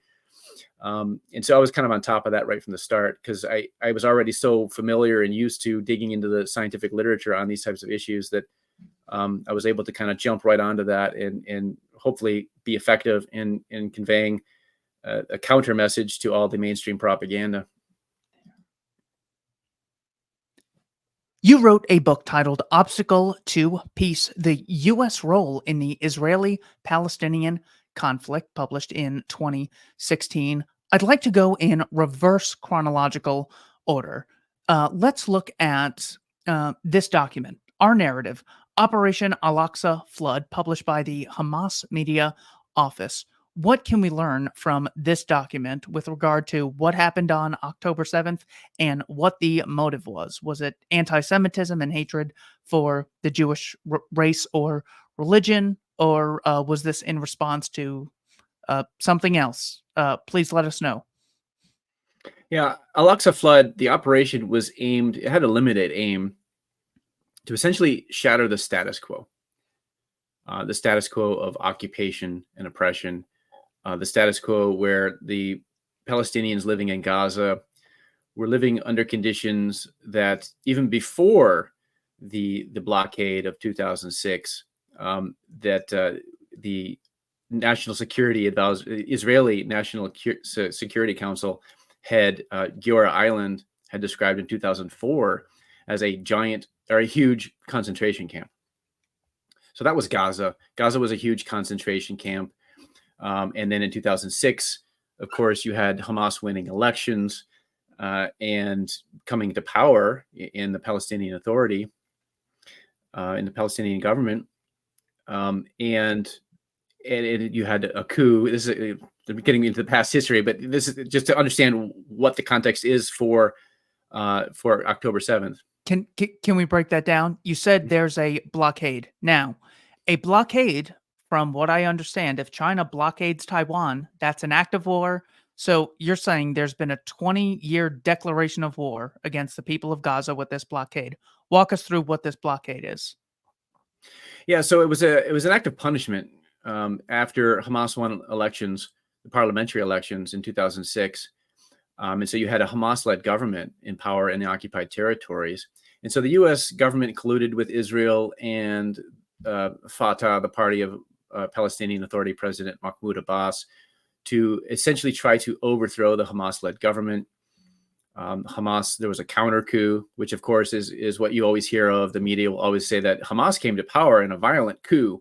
Well, actually, no, it was a counter coup to try to stop the violent coup against it. And the result of that was Fatah was expelled from Gaza. And so this is why you have this division between the West Bank and Gaza, where the PA rules in the West Bank, still under Mahmoud Abbas, whose term ended in 2009. He's not a legitimate leader by any means.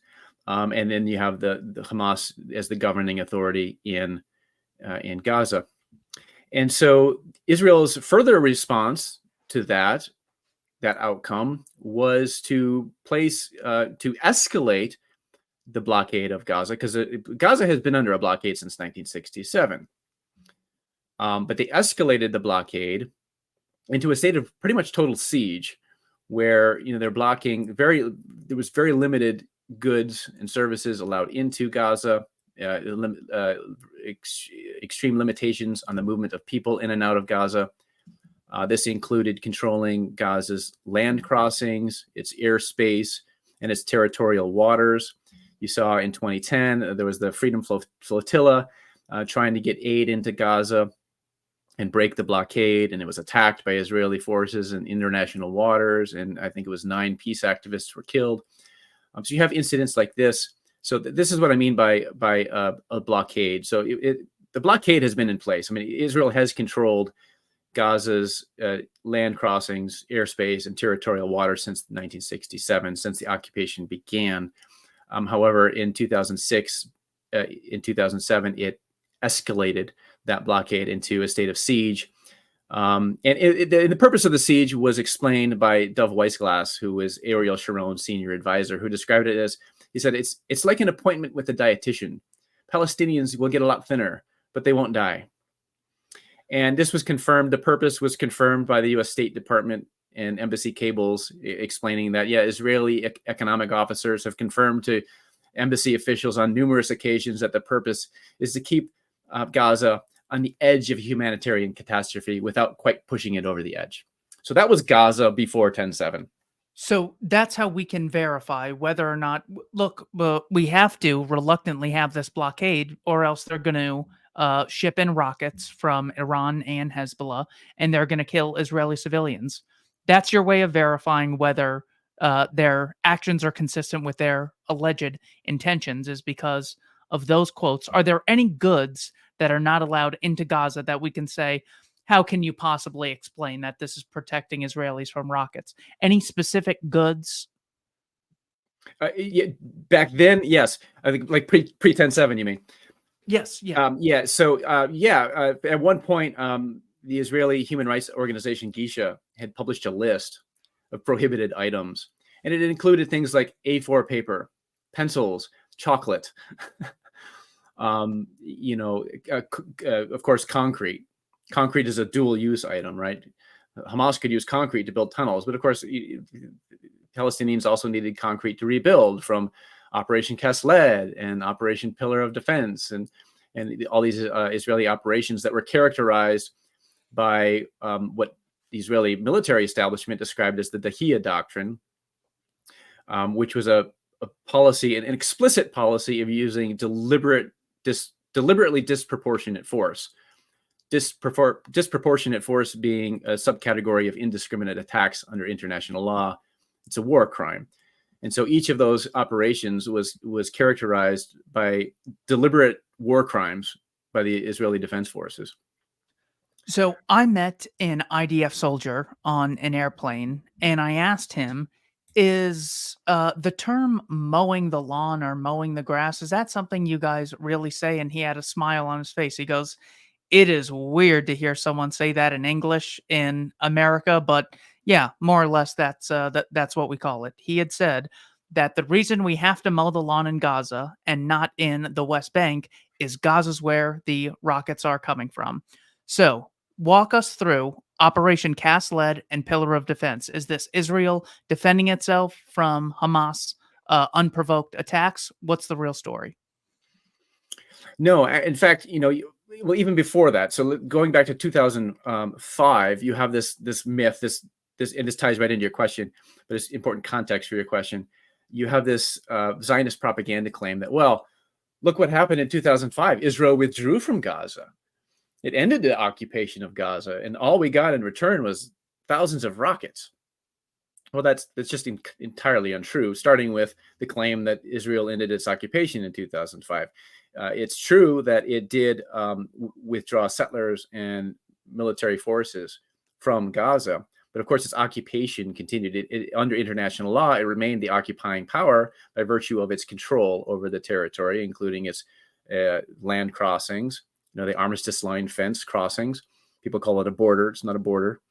The control over its territorial waters, its airspace, and continued administrative functions that Israel performs in the Gaza Strip.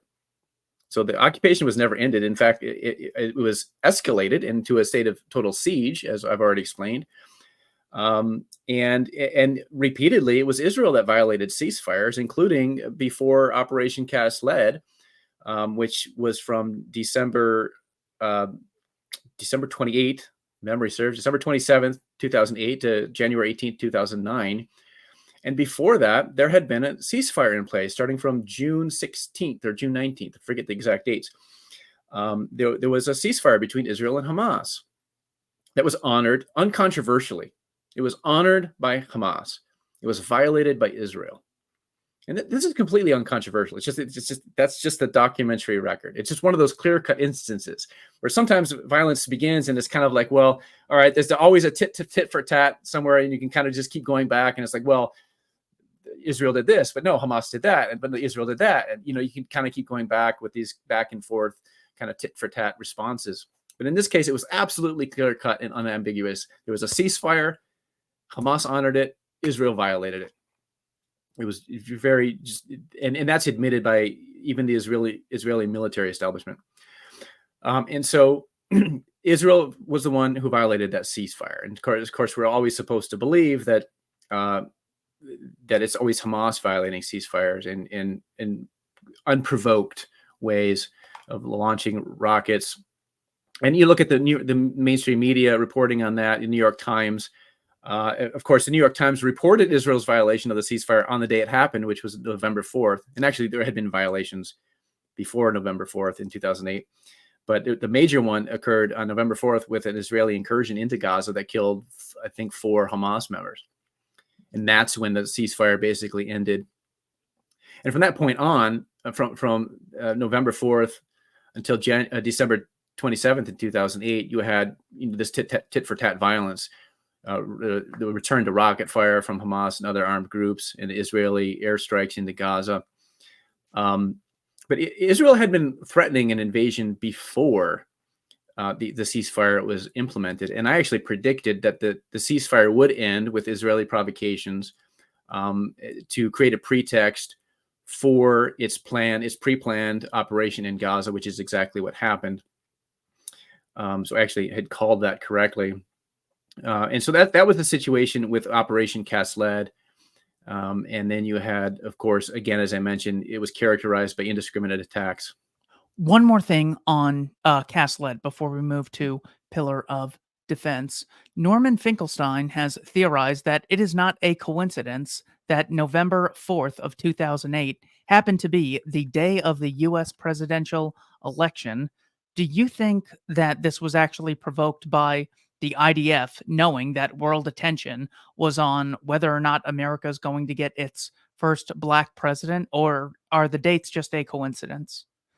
I don't think it's a coincidence that Israel launched that strike in Gaza on November 4th. No, I don't think that was. I think that was deliberate. And then also launching the operation right around Christmas time, when people's attention, nobody was paying attention. And then you had the New York Times facilitating it, and the U.S. government facilitating it. For example, as I was saying, the New York Times reported Israel's violation on November 4th, but then subsequently it would report that the ceasefire broke down without specifying that, well, it broke down because Israel violated it, right?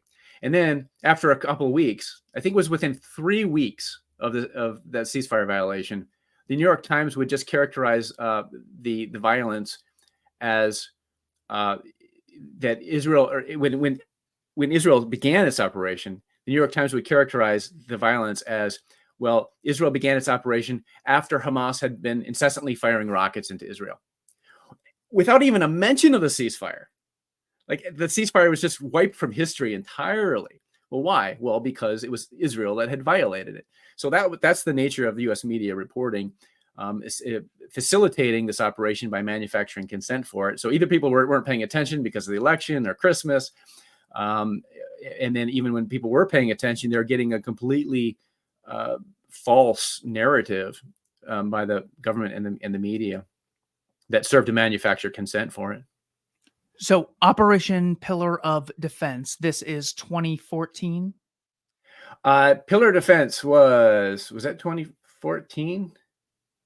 I just there's two operations. I've confused their names. One was in Israel, they called it Pillar of Cloud, like the cloud that Moses. But for Western audiences, they called it, Pillar of Defense, right?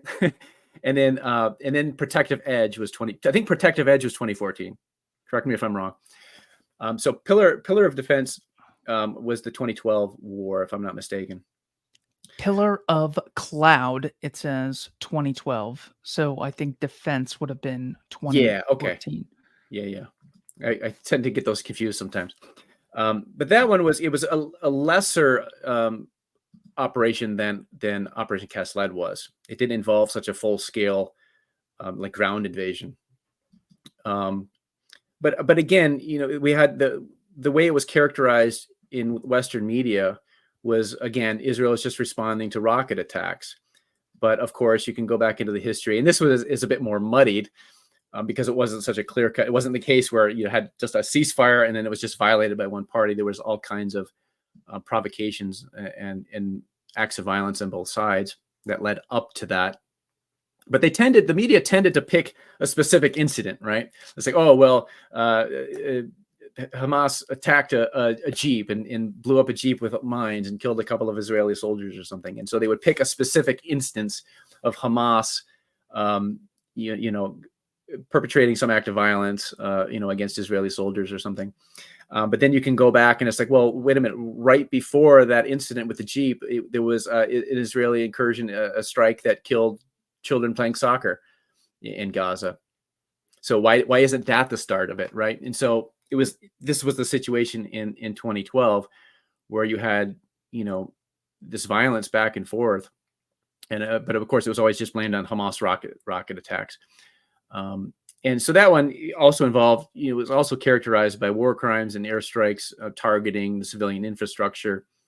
But then again, in 2014 was kind of the more major operation where the level of destruction and the deaths exceeded Operation Cast Lead even, where it was just massive destruction and targeting of civilian infrastructure.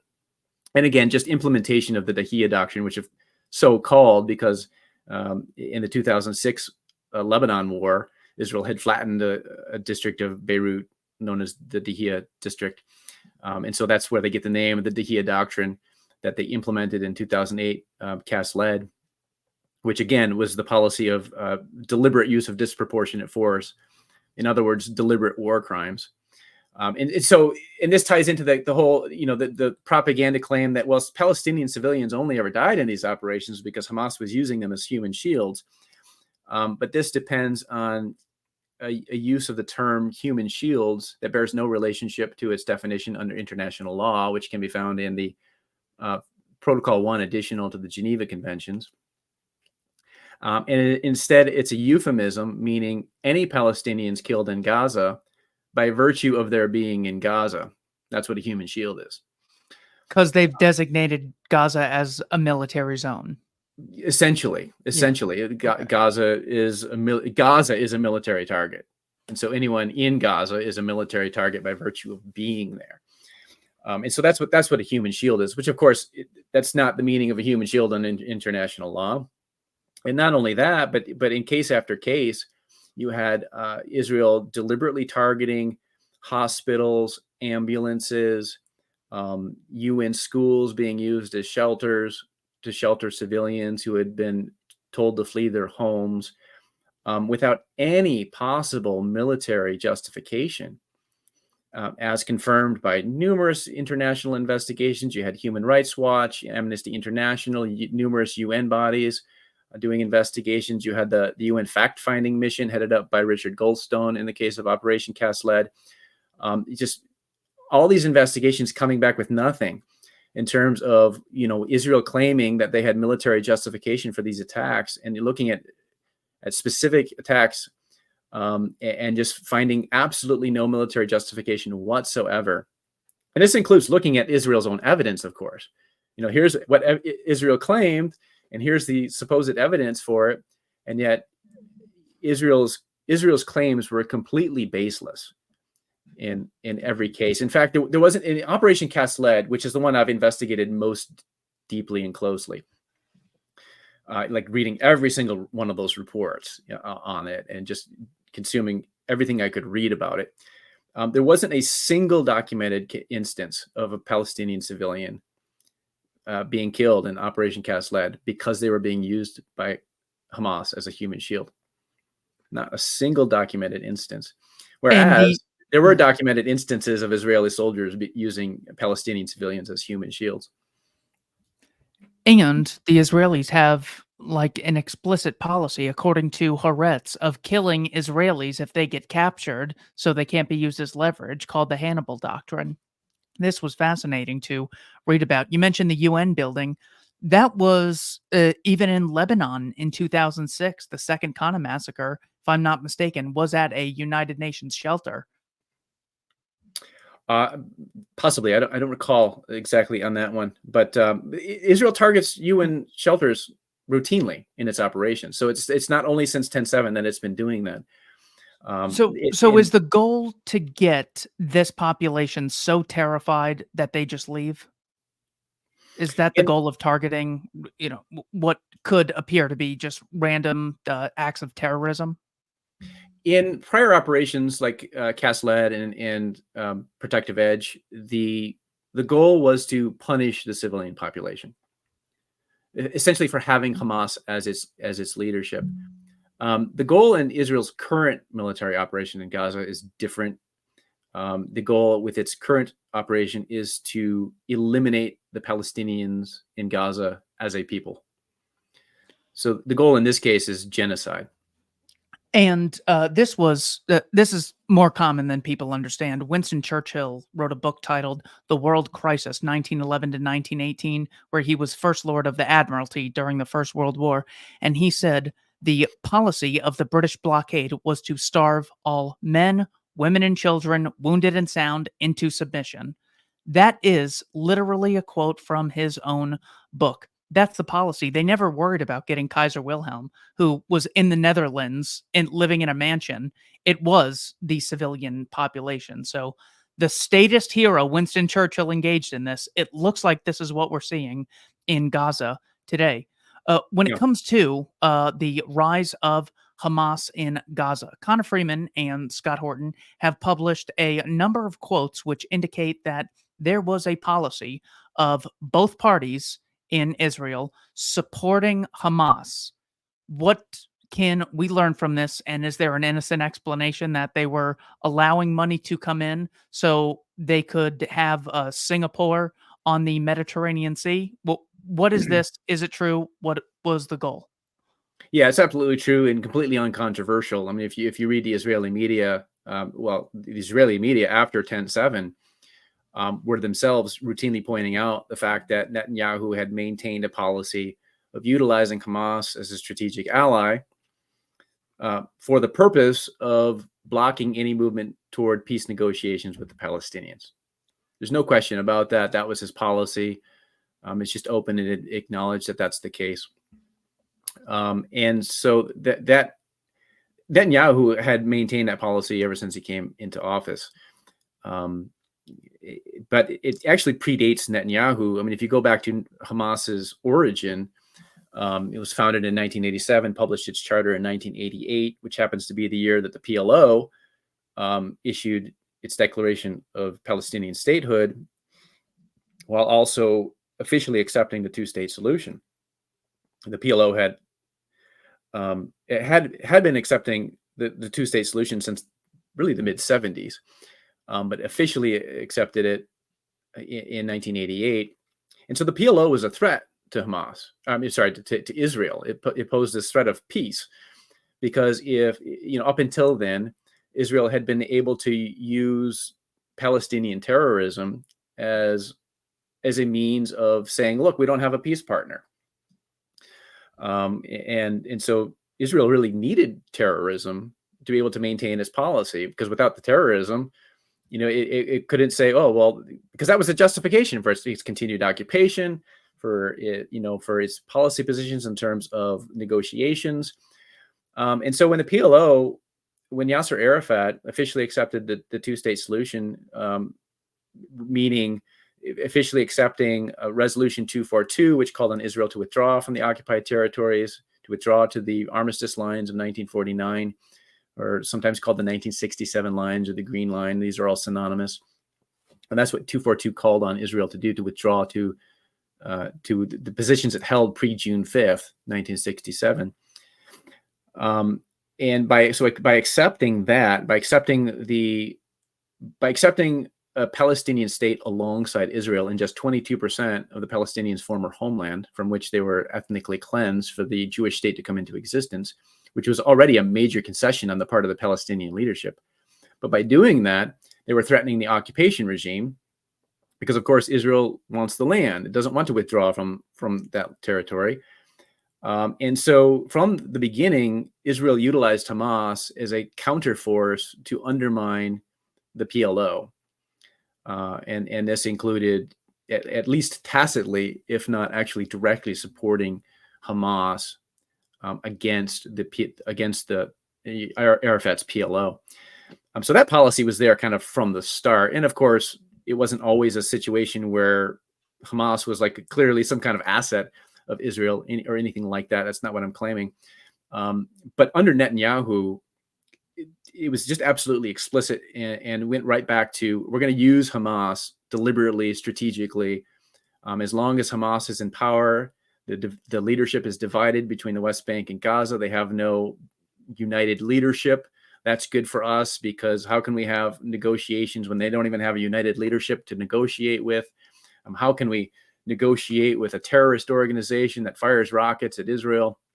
So Netanyahu needed Hamas in Gaza, and so he maintained that policy, and so this led into the intelligence failures that led Hamas to be so successful, in its narrow definition of success, on 10/7, because Hamas didn't expect to be able to so easily cross through the border fence and raid, kibbutzim in Israel, Israeli towns and military bases in Israel. They didn't expect to achieve that to the extent that they did.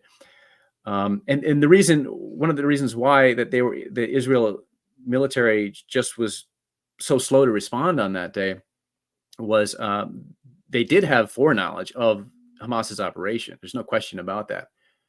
And I have a lot of readers who are convinced that Israel deliberately let it happen. And I keep trying to explain that I don't accept that, because actually I'm absolutely convinced that Netanyahu, it was absolutely blowback for Netanyahu himself, which again, he was roundly criticized in Israel after 10/7, precisely because of having maintained this policy of using Hamas as a strategic ally. And so as part of that, they had really just, blinded themselves. As far as Netanyahu was concerned, the Palestinians were contained. The Palestinians were kept in the concentration camp. They were locked up there. And Hamas was contained in the concentration camp.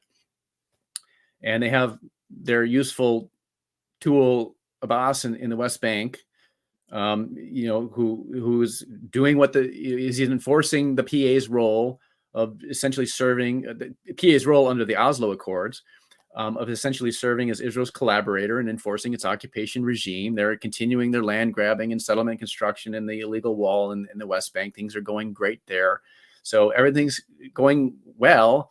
And so Netanyahu had shifted resources, moving soldiers away from the Gaza fence into the West Bank to protect radical, violent settlers, and expand settlements. And it really was just a focus on the West Bank, which really was a continuation of Ariel Sharon's disengagement plan, which, by the way, that's where the 2005 withdrawal came in. It was part of Ariel Sharon's, what he called the disengagement plan, which was basically there were a couple of purposes there. One was to create the political cover to be able to carry out this expansion of settlements in the West Bank.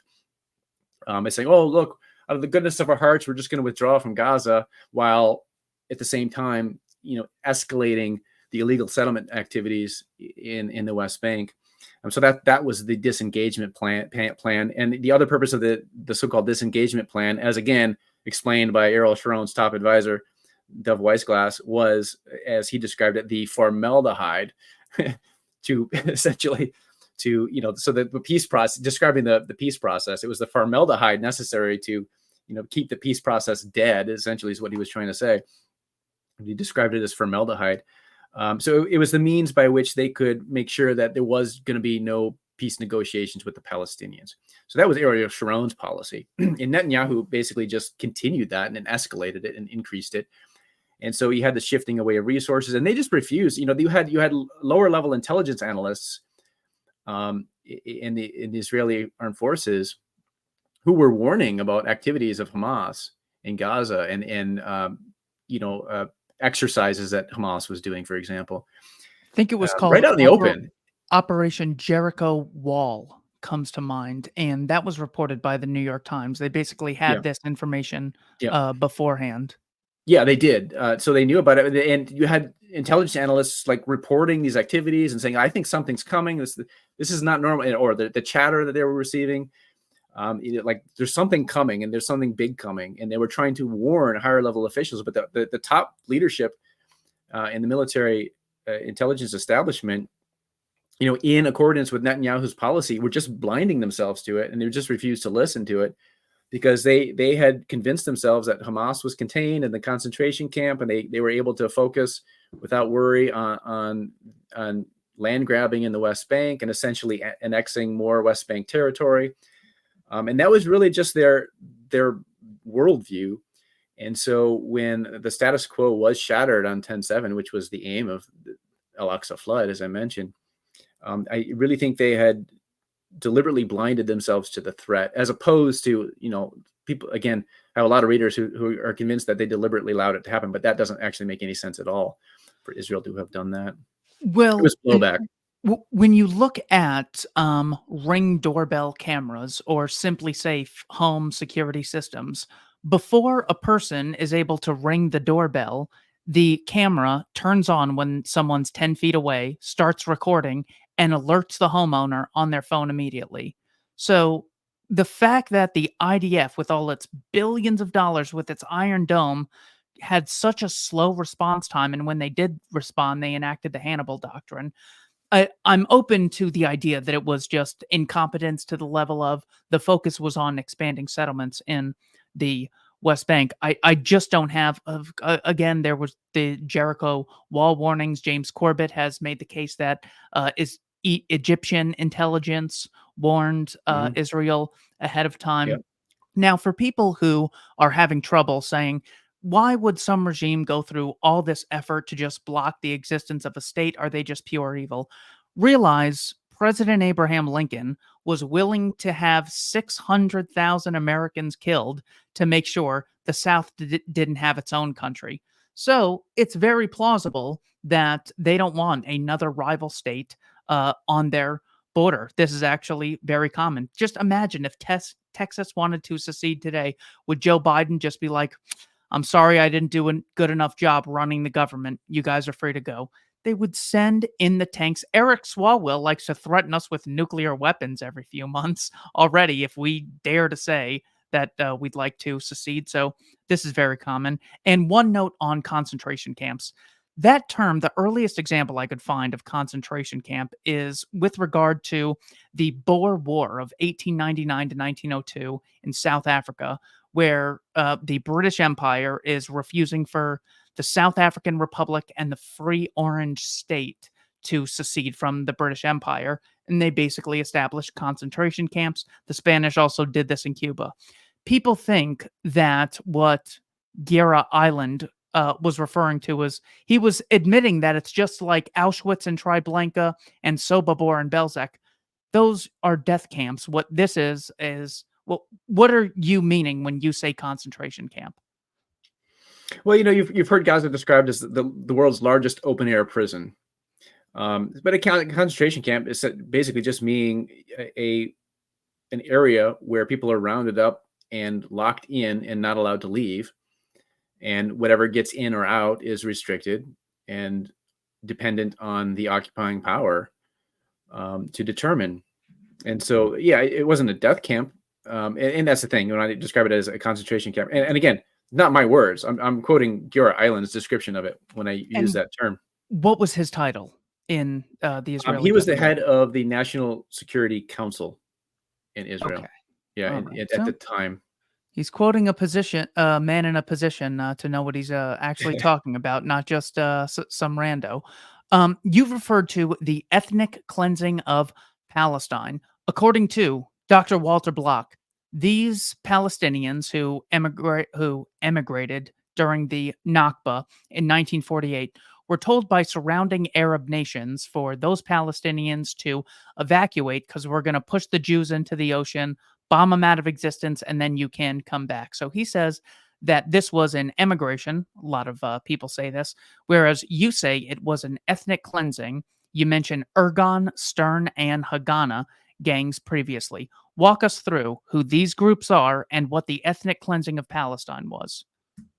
Sure. Well, one claim that Block makes is that, which is again just a common propaganda claim that you hear from Israeli apologists, is that the Arabs only arrived in recent history, and in fact,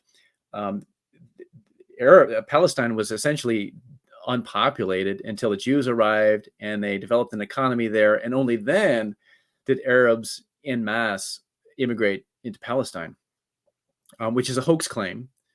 It's the same hoax claim that Joan Peters wrote in her book From Time Immemorial, which Norman Finkelstein debunked.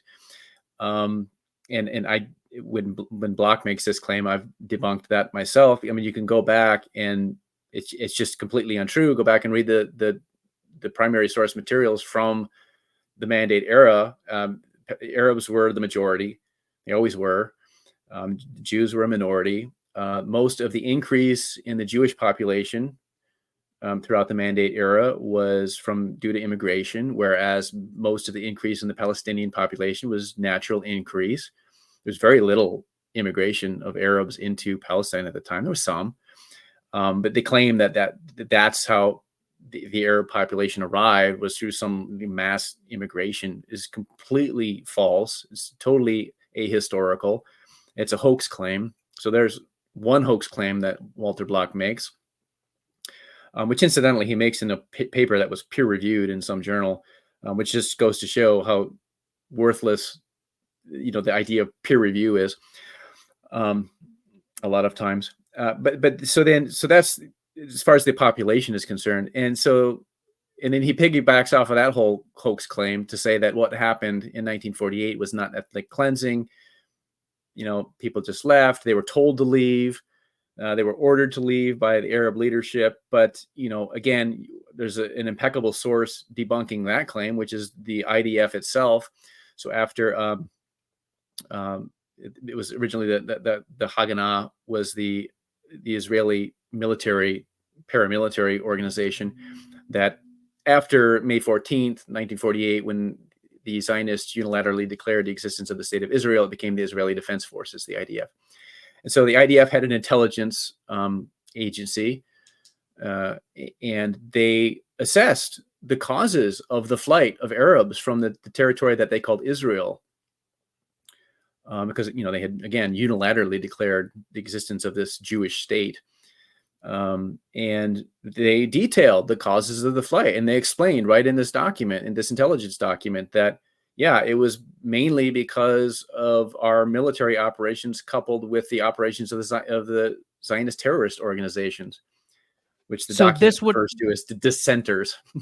So this would have been groups like Ergon with, I know the bombing of King David was in 1936, but Deir Yassin was in 1948, around this time. April 1948. Yeah.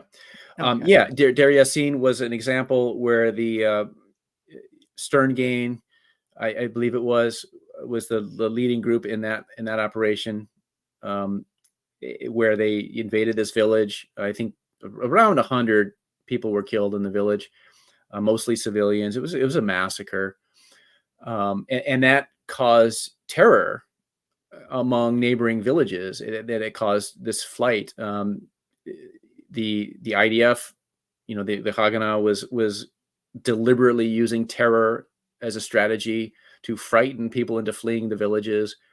With explosions, bombs. They weren't necessarily doing what the Irgun or Lehi were doing, the Zionist terrorist organizations. They weren't necessarily deliberately attacking civilians and killing them, although that happened too, but not to the extent. But just the shell shock they would use, or they would plant rumors of, there's going to be another massacre in this village, and so they would use fear as a means to drive Palestinians from their homes and from their villages.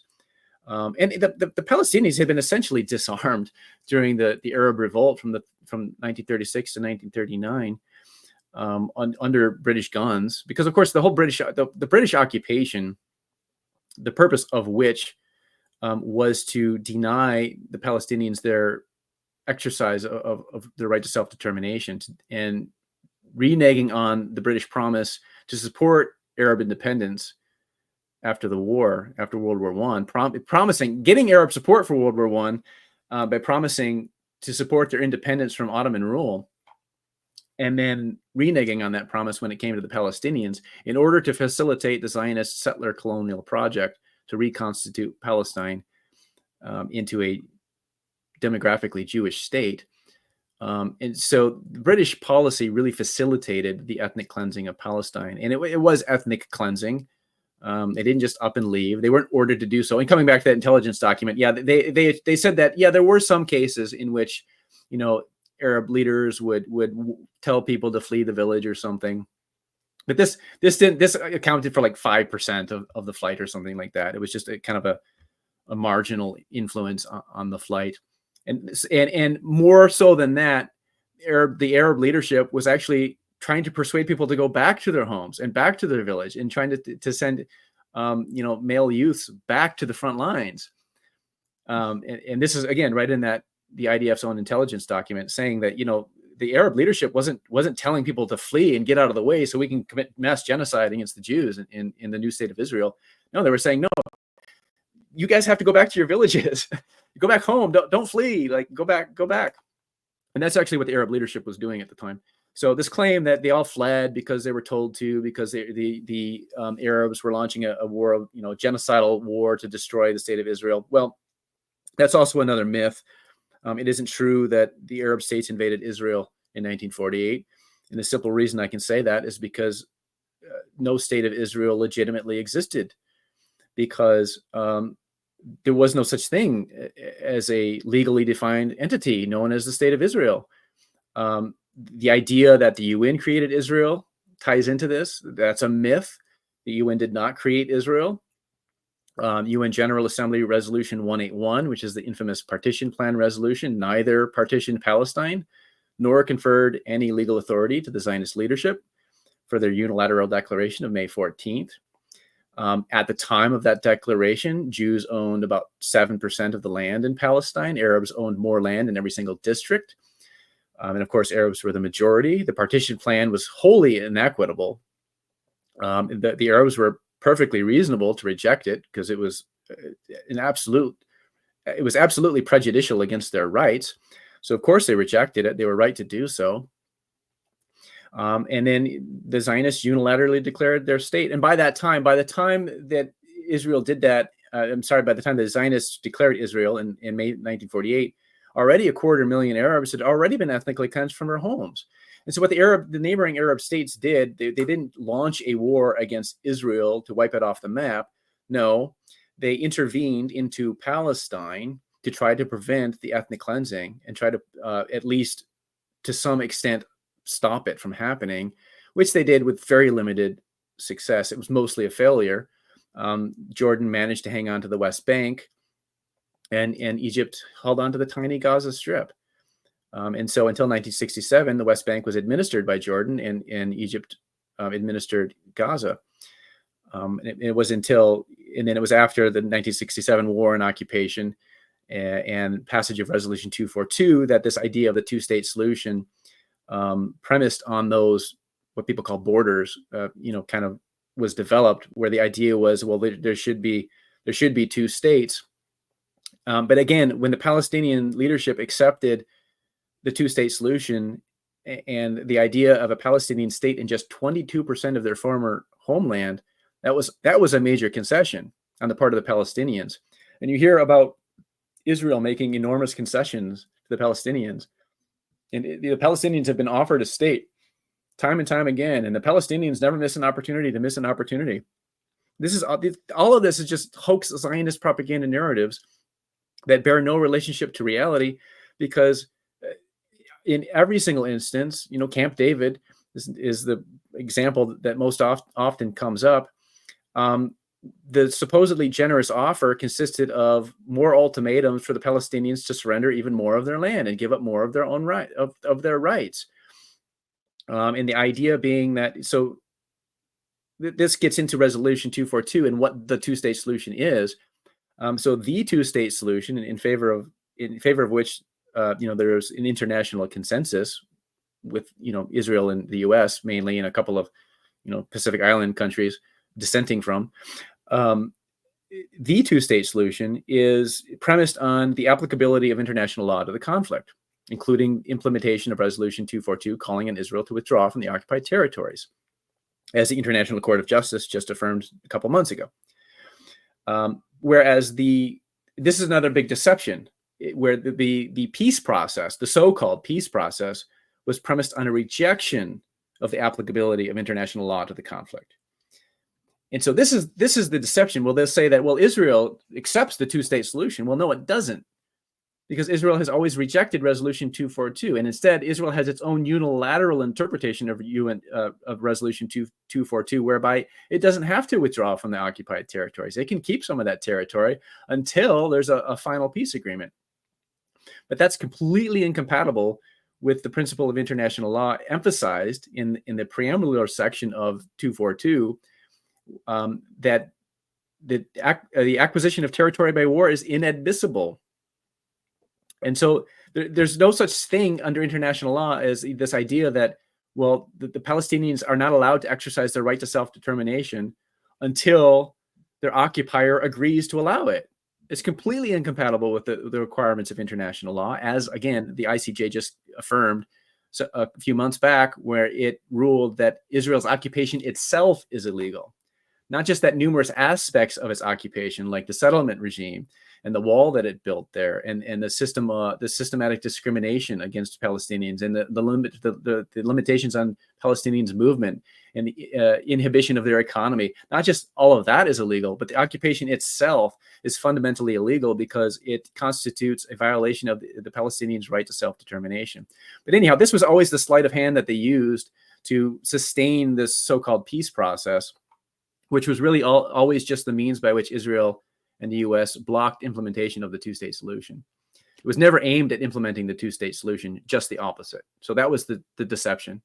When you refer to settlements in either the West Bank or Gaza pre-2005, let's keep it to the West Bank, please. The word settling, doesn't sound bad at all. What are these settlements, and what is the problem with them? Is it any different in principle than me organizing a white-only country club that doesn't violate anyone's rights? What's the principal difference, if any? Well, back in the Mandate area, they would have been called colonies. You had the Jewish Colonization Association and so on back during the Mandate era. So Zionism was a settler colonial project. And so what people call settlements in the West Bank are established illegally. So Israel, as the occupying power, is prohibited from treating that land as its own and building, moving its citizens into that territory, and essentially and applying its jurisdiction prejudicially in favor of its own citizens in that territory, while treating the Palestinians not just as second-class citizens, but as essentially, well, as international human rights organizations and the ICJ pointed out, it's an apartheid regime, because you have a number of different crimes against humanity that Israel perpetrates against the Palestinians. You had the ethnic cleansing of 1948. You had another ethnic cleansing in 1967 when another 300,000 Palestinians were expelled from the West Bank. And since 1967, Israel has been perpetrating the crime of apartheid with its systematic discrimination against Palestinians in the West Bank. And so the reality is that Israel controls all of the territory between the river and the sea, so including Gaza and the West Bank. and yet it applies two separate sets of laws to depending on whether the person is Jewish or an Israeli citizen or is a Palestinian. And so the So land that these settlements, though, there are like Jewish towns in Arizona and New York where it's 100% Jewish and it's Orthodox, so you can immediately tell. It is the claim that the settlements are bad because they're Jewish only, or are they literally stealing houses and property? well, they're stealing the land, and if the houses in the housing developments are typically just built on top of the land, but of course the Palestinians are denied use of the land. So Israel just goes and confiscates land, and they build settlements on the territory. And Palestinians they're required to get permission from Israel to build water cisterns and sheds, and oftentimes Israel will not allow them to do that. And then if they build it, Israeli soldiers will come and destroy it. And yet the Israeli settlers, they go and they build their housing developments, and they build little villages, and even to the extent that there are certain settlements that are illegal even under Israeli law, but it just happens with impunity.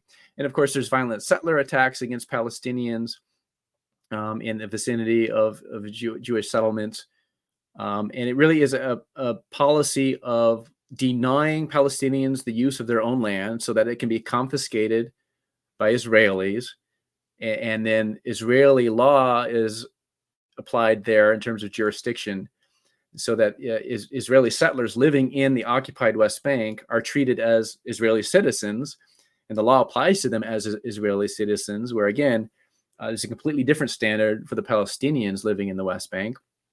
And so these are, among the reasons why, over the years, increasingly, it's become to be acknowledged as an apartheid regime. Human Rights Watch, B'Tselem, Israeli human rights organization as well, B'Tselem, Gisha, Yesh Din are human rights groups in Israel that have described it as an apartheid regime. Amnesty International, Human Rights Watch, UN bodies. And then just a few months ago, the International Court of Justice weighed in on this, ruling that not only in 2004, the ICJ had already ruled that Israel's settlement regime and the wall it was building in the West Bank were a violation of international law. This time it went even further and said that the occupation itself is illegal and amounted to the crime of genocide, the crime of apartheid under international law. And this is a separate case, by the way, at the ICJ from South Africa's accusation of genocide. So there were two cases there. And so it's an apartheid regime. The reason I ask about what the settlements are, if it's people voluntarily just associating among themselves or if it's actual theft of property, this video went viral. I want to know if you could analyze it and walk us through. It's only 2 minutes long. Thank you. Jacob, this is not your house. Yes, but if I go, you don't go back. So what's the problem? What are you yelling at me? I didn't do this. I didn't do this. But It's easy to yell at me, but I didn't do this.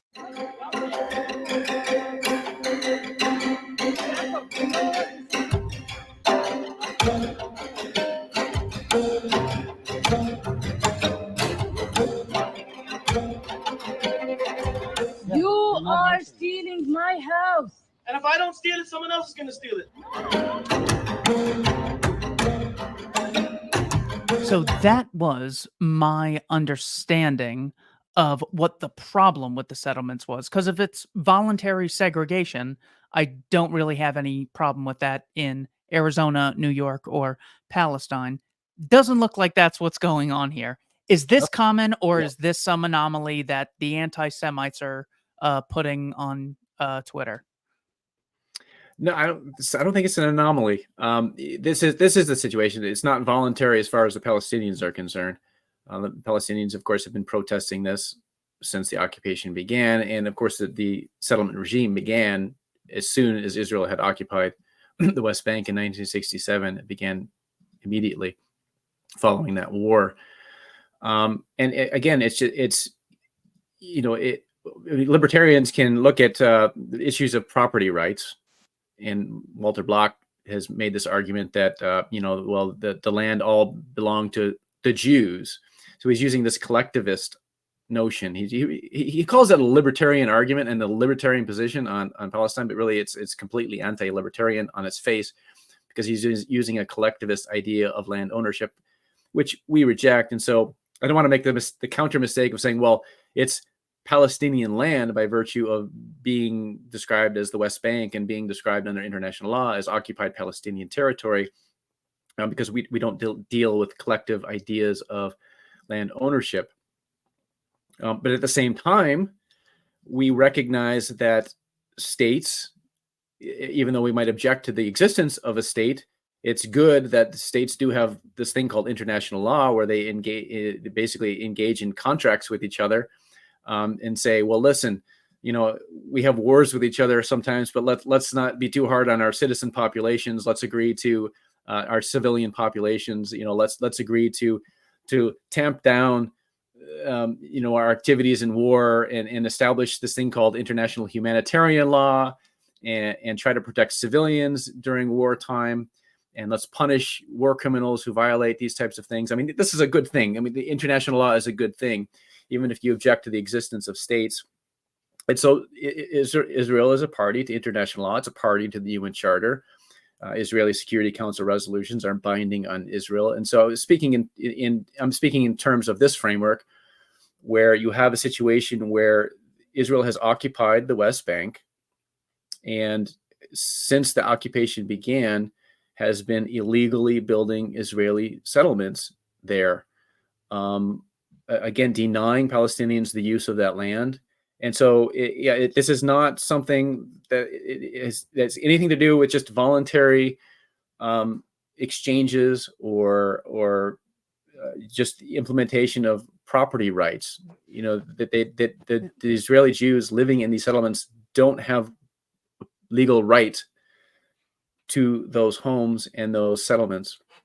We're not talking about voluntary exchanges and original appropriation. We're talking about state-sponsored theft. And Yes. then a court system which has a blatant double standard for just acquisition of property. That makes a lot of sense. We've gone over time. Thank you so much for coming on. I just want to try and steelman what someone in favor of Israel in general might say. I'm going to gish gallop you, so get ready. You might have to jot a couple of these down, but I want to give you the answer, the claims, and I want to see how you respond. All right, so let's start with, what would you do if rockets were raining down on Sydney, New York, London, and Paris? The attacks of October 7th, totaling 1,200 people in a small state of Israel, the equivalent would be 36,000 Americans killed, say, by Mexico. What do? Sit back and do nothing? After all, Israel is a microscopic state. All we're asking for is one state for our people who, after centuries of pogroms and expulsions and a near loss of our entire population in Europe during the Second World War, we just want one tiny state. The Arabs have 57 majority states that they can all go to. I'm very sorry about the Nakba and the mowings of the lawn. All states are started on conquest, as was America, as was Pakistan in 1947 when the British pulled out. 1 million people died. We're very sorry about these Israeli atrocities. All else equal, a Zionist monopoly on violence in this area is preferable to a Hamas monopoly on violence or a Palestinian Authority monopoly on violence. Freeing Palestine is not going to happen just when Israel pulls out. They'll be under a different tyranny of Hezbollah, Iran, Hamas, or the PA. Therefore, all else equal, we should support Israel, who is, by other standards in the Middle East, more democratic, more free, respects more property rights, is more civilized, and more technologically advanced. What, if anything, is wrong with the flawless logic I just gifted you with? Pretty much everything. Where to start? So, of course, the conflict didn't begin on October 7th. There's context to Operation Al-Aqsa flood and the atrocious violence by Hamas, which we can all agree to condemn. But the problem is, you have Israeli apologists trying to justify Israeli crimes I'm not sitting here trying to defend Hamas crimes or Palestinian crimes against Israelis. I condemn terrorism. I condemn attacks on Israeli civilians. And so it's these Israeli hypocrites, or the Israeli apologists who are engaging in this hypocrisy of condemning one side's crimes while trying to justify the others. And so they'll try to portray Israel's actions in Gaza since October 7th as an act of self-defense. Well, I'm sorry, but genocide is not self-defense. Genocide is not self-defense by definition. And so this is not an act of Israel's Operation Swords of Iron, as it's called, is not an operation that is in the legitimate exercise of the right to self-defense. It is deliberately targeting the civilian population for death and destruction, and deliberately targeting the civilian infrastructure of Gaza to render Gaza uninhabitable. All right. So that's not self-defense. That's a crime against humanity. As far as, well, the Jews only have this tiny little piece of land called Israel, and look at all the land that the Arabs have, and well, why can't the Palestinians just go live in some other Arab country? Well, as though Palestinians don't have any kind of particular connection to their homes and their homeland. Palestinians happen to be descended from Canaanites, who, of course, inhabited the land before there ever was an ancient state, an ancient kingdom of Israel or an ancient kingdom of Judah. So they have just as much ancient historical connection to the land as the Jewish people do. In fact, the Jewish people are also descended from Canaanites. They weren't the biblical narrative is fictional. They weren't outsiders. They were not foreigners to Canaan. They're from Canaan. They were Canaanite tribes as well. And in fact, today, the distinction between Canaanite tribes and Israelis isn't based on like genetic distance, but rather just the Israelites' cultural identity being distinct from the tribes surrounding them in that area. But anyhow, Palestinians, point being, Palestinians also have an ancient historical connection to the land. The idea that they should just up and leave, which is what would be required of them, if going again back to the Mandate era, because it was an Arab. Palestine was it was characterized by its Arab population. It was an Arab territory. Jews were a small minority there. And there was an indigenous Jewish population, but again, it's just a small minority population. And Palestine was viewed as a you have this claim that, well, if Israel were just to stop, end its occupation and allow the Palestinians their freedom, well, the Palestinians would just attack Israel and destroy Israel and fire rockets and commit all this terrorism, and it would, Israel has to defend itself, and so Israel can't end its occupation and it can't end its oppression, and so that attributes the cause of the conflict as being inherent Arab hatred of Jews, inherent Arab anti-Semitism. But in fact, Arabs and Jews had friendly relations in Palestine until the Zionist movement. And until the British enforced settler colonial project to reconstitute Arab Palestine into a demographically Jewish state. In fact, Palestine was seen as essentially as a refuge for Jews, relative a safe place for them to live, relative to many other places around the world, and particularly Europe with its rampant anti-Semitism. Palestine was a refuge. So it's just not the case that the problem is inherent Arab hatred of Jews. The problem is Zionism. Hamas, in a 2017 policy document, going back to the question you had asked earlier about what is Hamas's beef with Israel, is that they just hate Jews, or is there some other problem? In a 2017 policy document, they explicitly stated that we do not have a problem with Israelis because they're Jewish, because of their race or their ethnicity or their religion. The problem is Zionism. The problem is that these foreigners, these European Jews, came into Palestine, immigrated here, and kicked us out violently. And so Israel was created through the use of force, through force of arms, and mass expulsion of the Palestinians. So this idea that, well, why can't Israel's just have this piece of land? Look at, it's just this tiny little piece of land, and look at all the other Arab states in the region. So why do they need even more land? Well, again, property rights, individual rights. There's homesteading. The Palestinians have a right to live in their homeland. They have a right to their homes. If that's where they want to be, they have that right. They have a right of return under international law, the Palestinians who were expelled in the ethnic cleansing. So it's just a matter of fundamental human rights and just respecting the human rights. And the idea that the Palestinians should just accept this idea that they're not allowed to exercise their rights, of course, is just fundamentally hypocritical. And that is essentially what these arguments are saying, these Zionist arguments that you're steel manning here. This idea that, and also the idea that Israel is it's the Middle East's only democracy. So we have to support Israel because it's the Middle East only democracy. Well, again, Israel is an apartheid regime from the river to the sea. And it's one thing looking at the occupied territories, but there's this claim that, well, within Israel itself, within Israel proper, even though Israel also doesn't have legally recognized borders, at least along the armistice lines with the West Bank and Gaza. But that also happens to be untrue. It's not true that Arabs have equal rights within Israel proper. There's systematic discrimination of Arabs within Israel. In fact, one of the most common claims you hear is that, oh, well, Arab citizens of Israel can vote. They can participate in the Knesset. They can participate in the government, which is true. But there's a precondition for their ability to run for office, which is that they have to accept Israel's character. And this is under law. This is under Israeli law. They have to accept Israel's character as a, quote, Jewish and democratic state.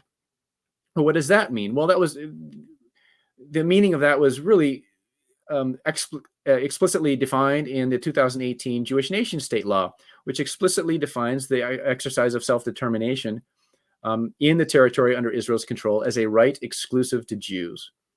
So it's a Jewish supremacist state, both within Israel proper and, of course, it's an apartheid regime considering Israel's control of all of the territory between the river and the sea.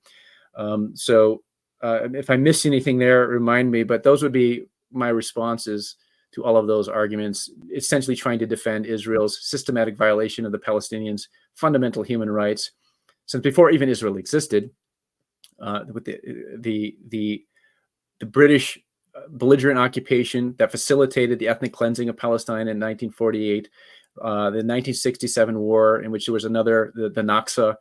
In 1948 was the Nakba, as it's described, the catastrophe. There was the Naksa in 1967, which was the setback in which 300,000 additional Palestinians were expelled. There's been the ongoing occupation settlement regime, apartheid regime ongoing since then, and now since 10/7, a third crime against humanity has been occurring, which is the crime of genocide. And how do you differentiate a genocide from a war to eradicate Hamas that inevitably involves civilians, giving the high concentration of people in Gaza 2 miles wide, 25 miles long? How can we differentiate that?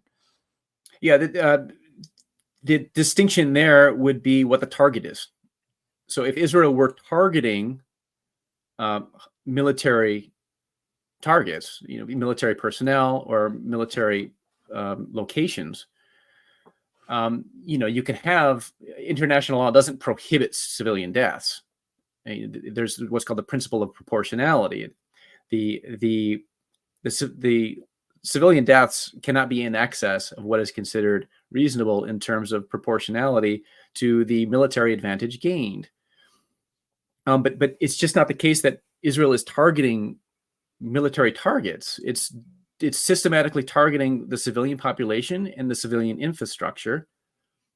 And again, as I've described, while there are instances in which, like, for example, Operation Cast-Lead, Hamas, by virtue of Palestine, of Gaza being so densely populated, there were times where Hamas would fire rockets, for example, from nearby residential buildings or something like this. And so that occurs. But it's simply not the case that you have a situation where Israel is systematically targeting the school system, for example. And there's just no evidence that these schools at the time are being used for any military purposes whatsoever. It's just by definition, these are civilian targets. And so Israel is targeting civilians and civilian locations. It's not targeting military targets. And so that's the distinction. And of course, Israel did that as well during Operation Cast Lead. It deliberately targeted civilian infrastructure. It deliberately punished civilians with, again, deliberately disproportionate use of force or indiscriminate attacks. But the difference here is the scale. In that situation, the goal was to punish the civilian population. Same as with the siege, the blockade of Gaza. The goal was to punish the civilian population. As I described, they wanted to keep Gaza on the edge of a humanitarian crisis without quite pushing it over the edge. Well, that's changed now. The goal has been starvation of the population now. They're no longer counting calories, as Israel was doing at one point, calculating how many calories they needed to, how much food they needed to allow in to Gaza based on a calculation of the number of calories that were required for people to maintain sustenance. But now it's an outright policy of utilizing starvation as a method of war. So there's a distinction in that regard as well. So it has to do with the targets. What is being targeted? Is it military that's being targeted? Is it Hamas that's being targeted? No. Look at the numbers. People say, oh, well, Palestinian civilians only die because they're being used by Hamas as a human shield. Well, again, the entire population is a human shield by virtue of this euphemistic definition, whereby, a human shield is anyone who dies in Gaza by definition. That's the euphemism. And so you look at the proportion. If Israel were targeting Hamas, you might expect a certain level of, to use the military euphemism, collateral damage from those attacks. But what you wouldn't expect is for the proportion of women and children killed to be roughly equivalent to the proportion of women and children in the Gaza population. And that's what we see. You would expect to see that. You would expect to see the proportion of women and children killed to be roughly equivalent to the proportion of women and children in the population if Israel were engaging in indiscriminate attacks. And that's precisely what we see. Why? Because Israel is engaging in indiscriminate, disproportionate warfare, deliberately. And was this the evidence that South Africa brought to the ICJ, or was it this and quotes from Israeli officials?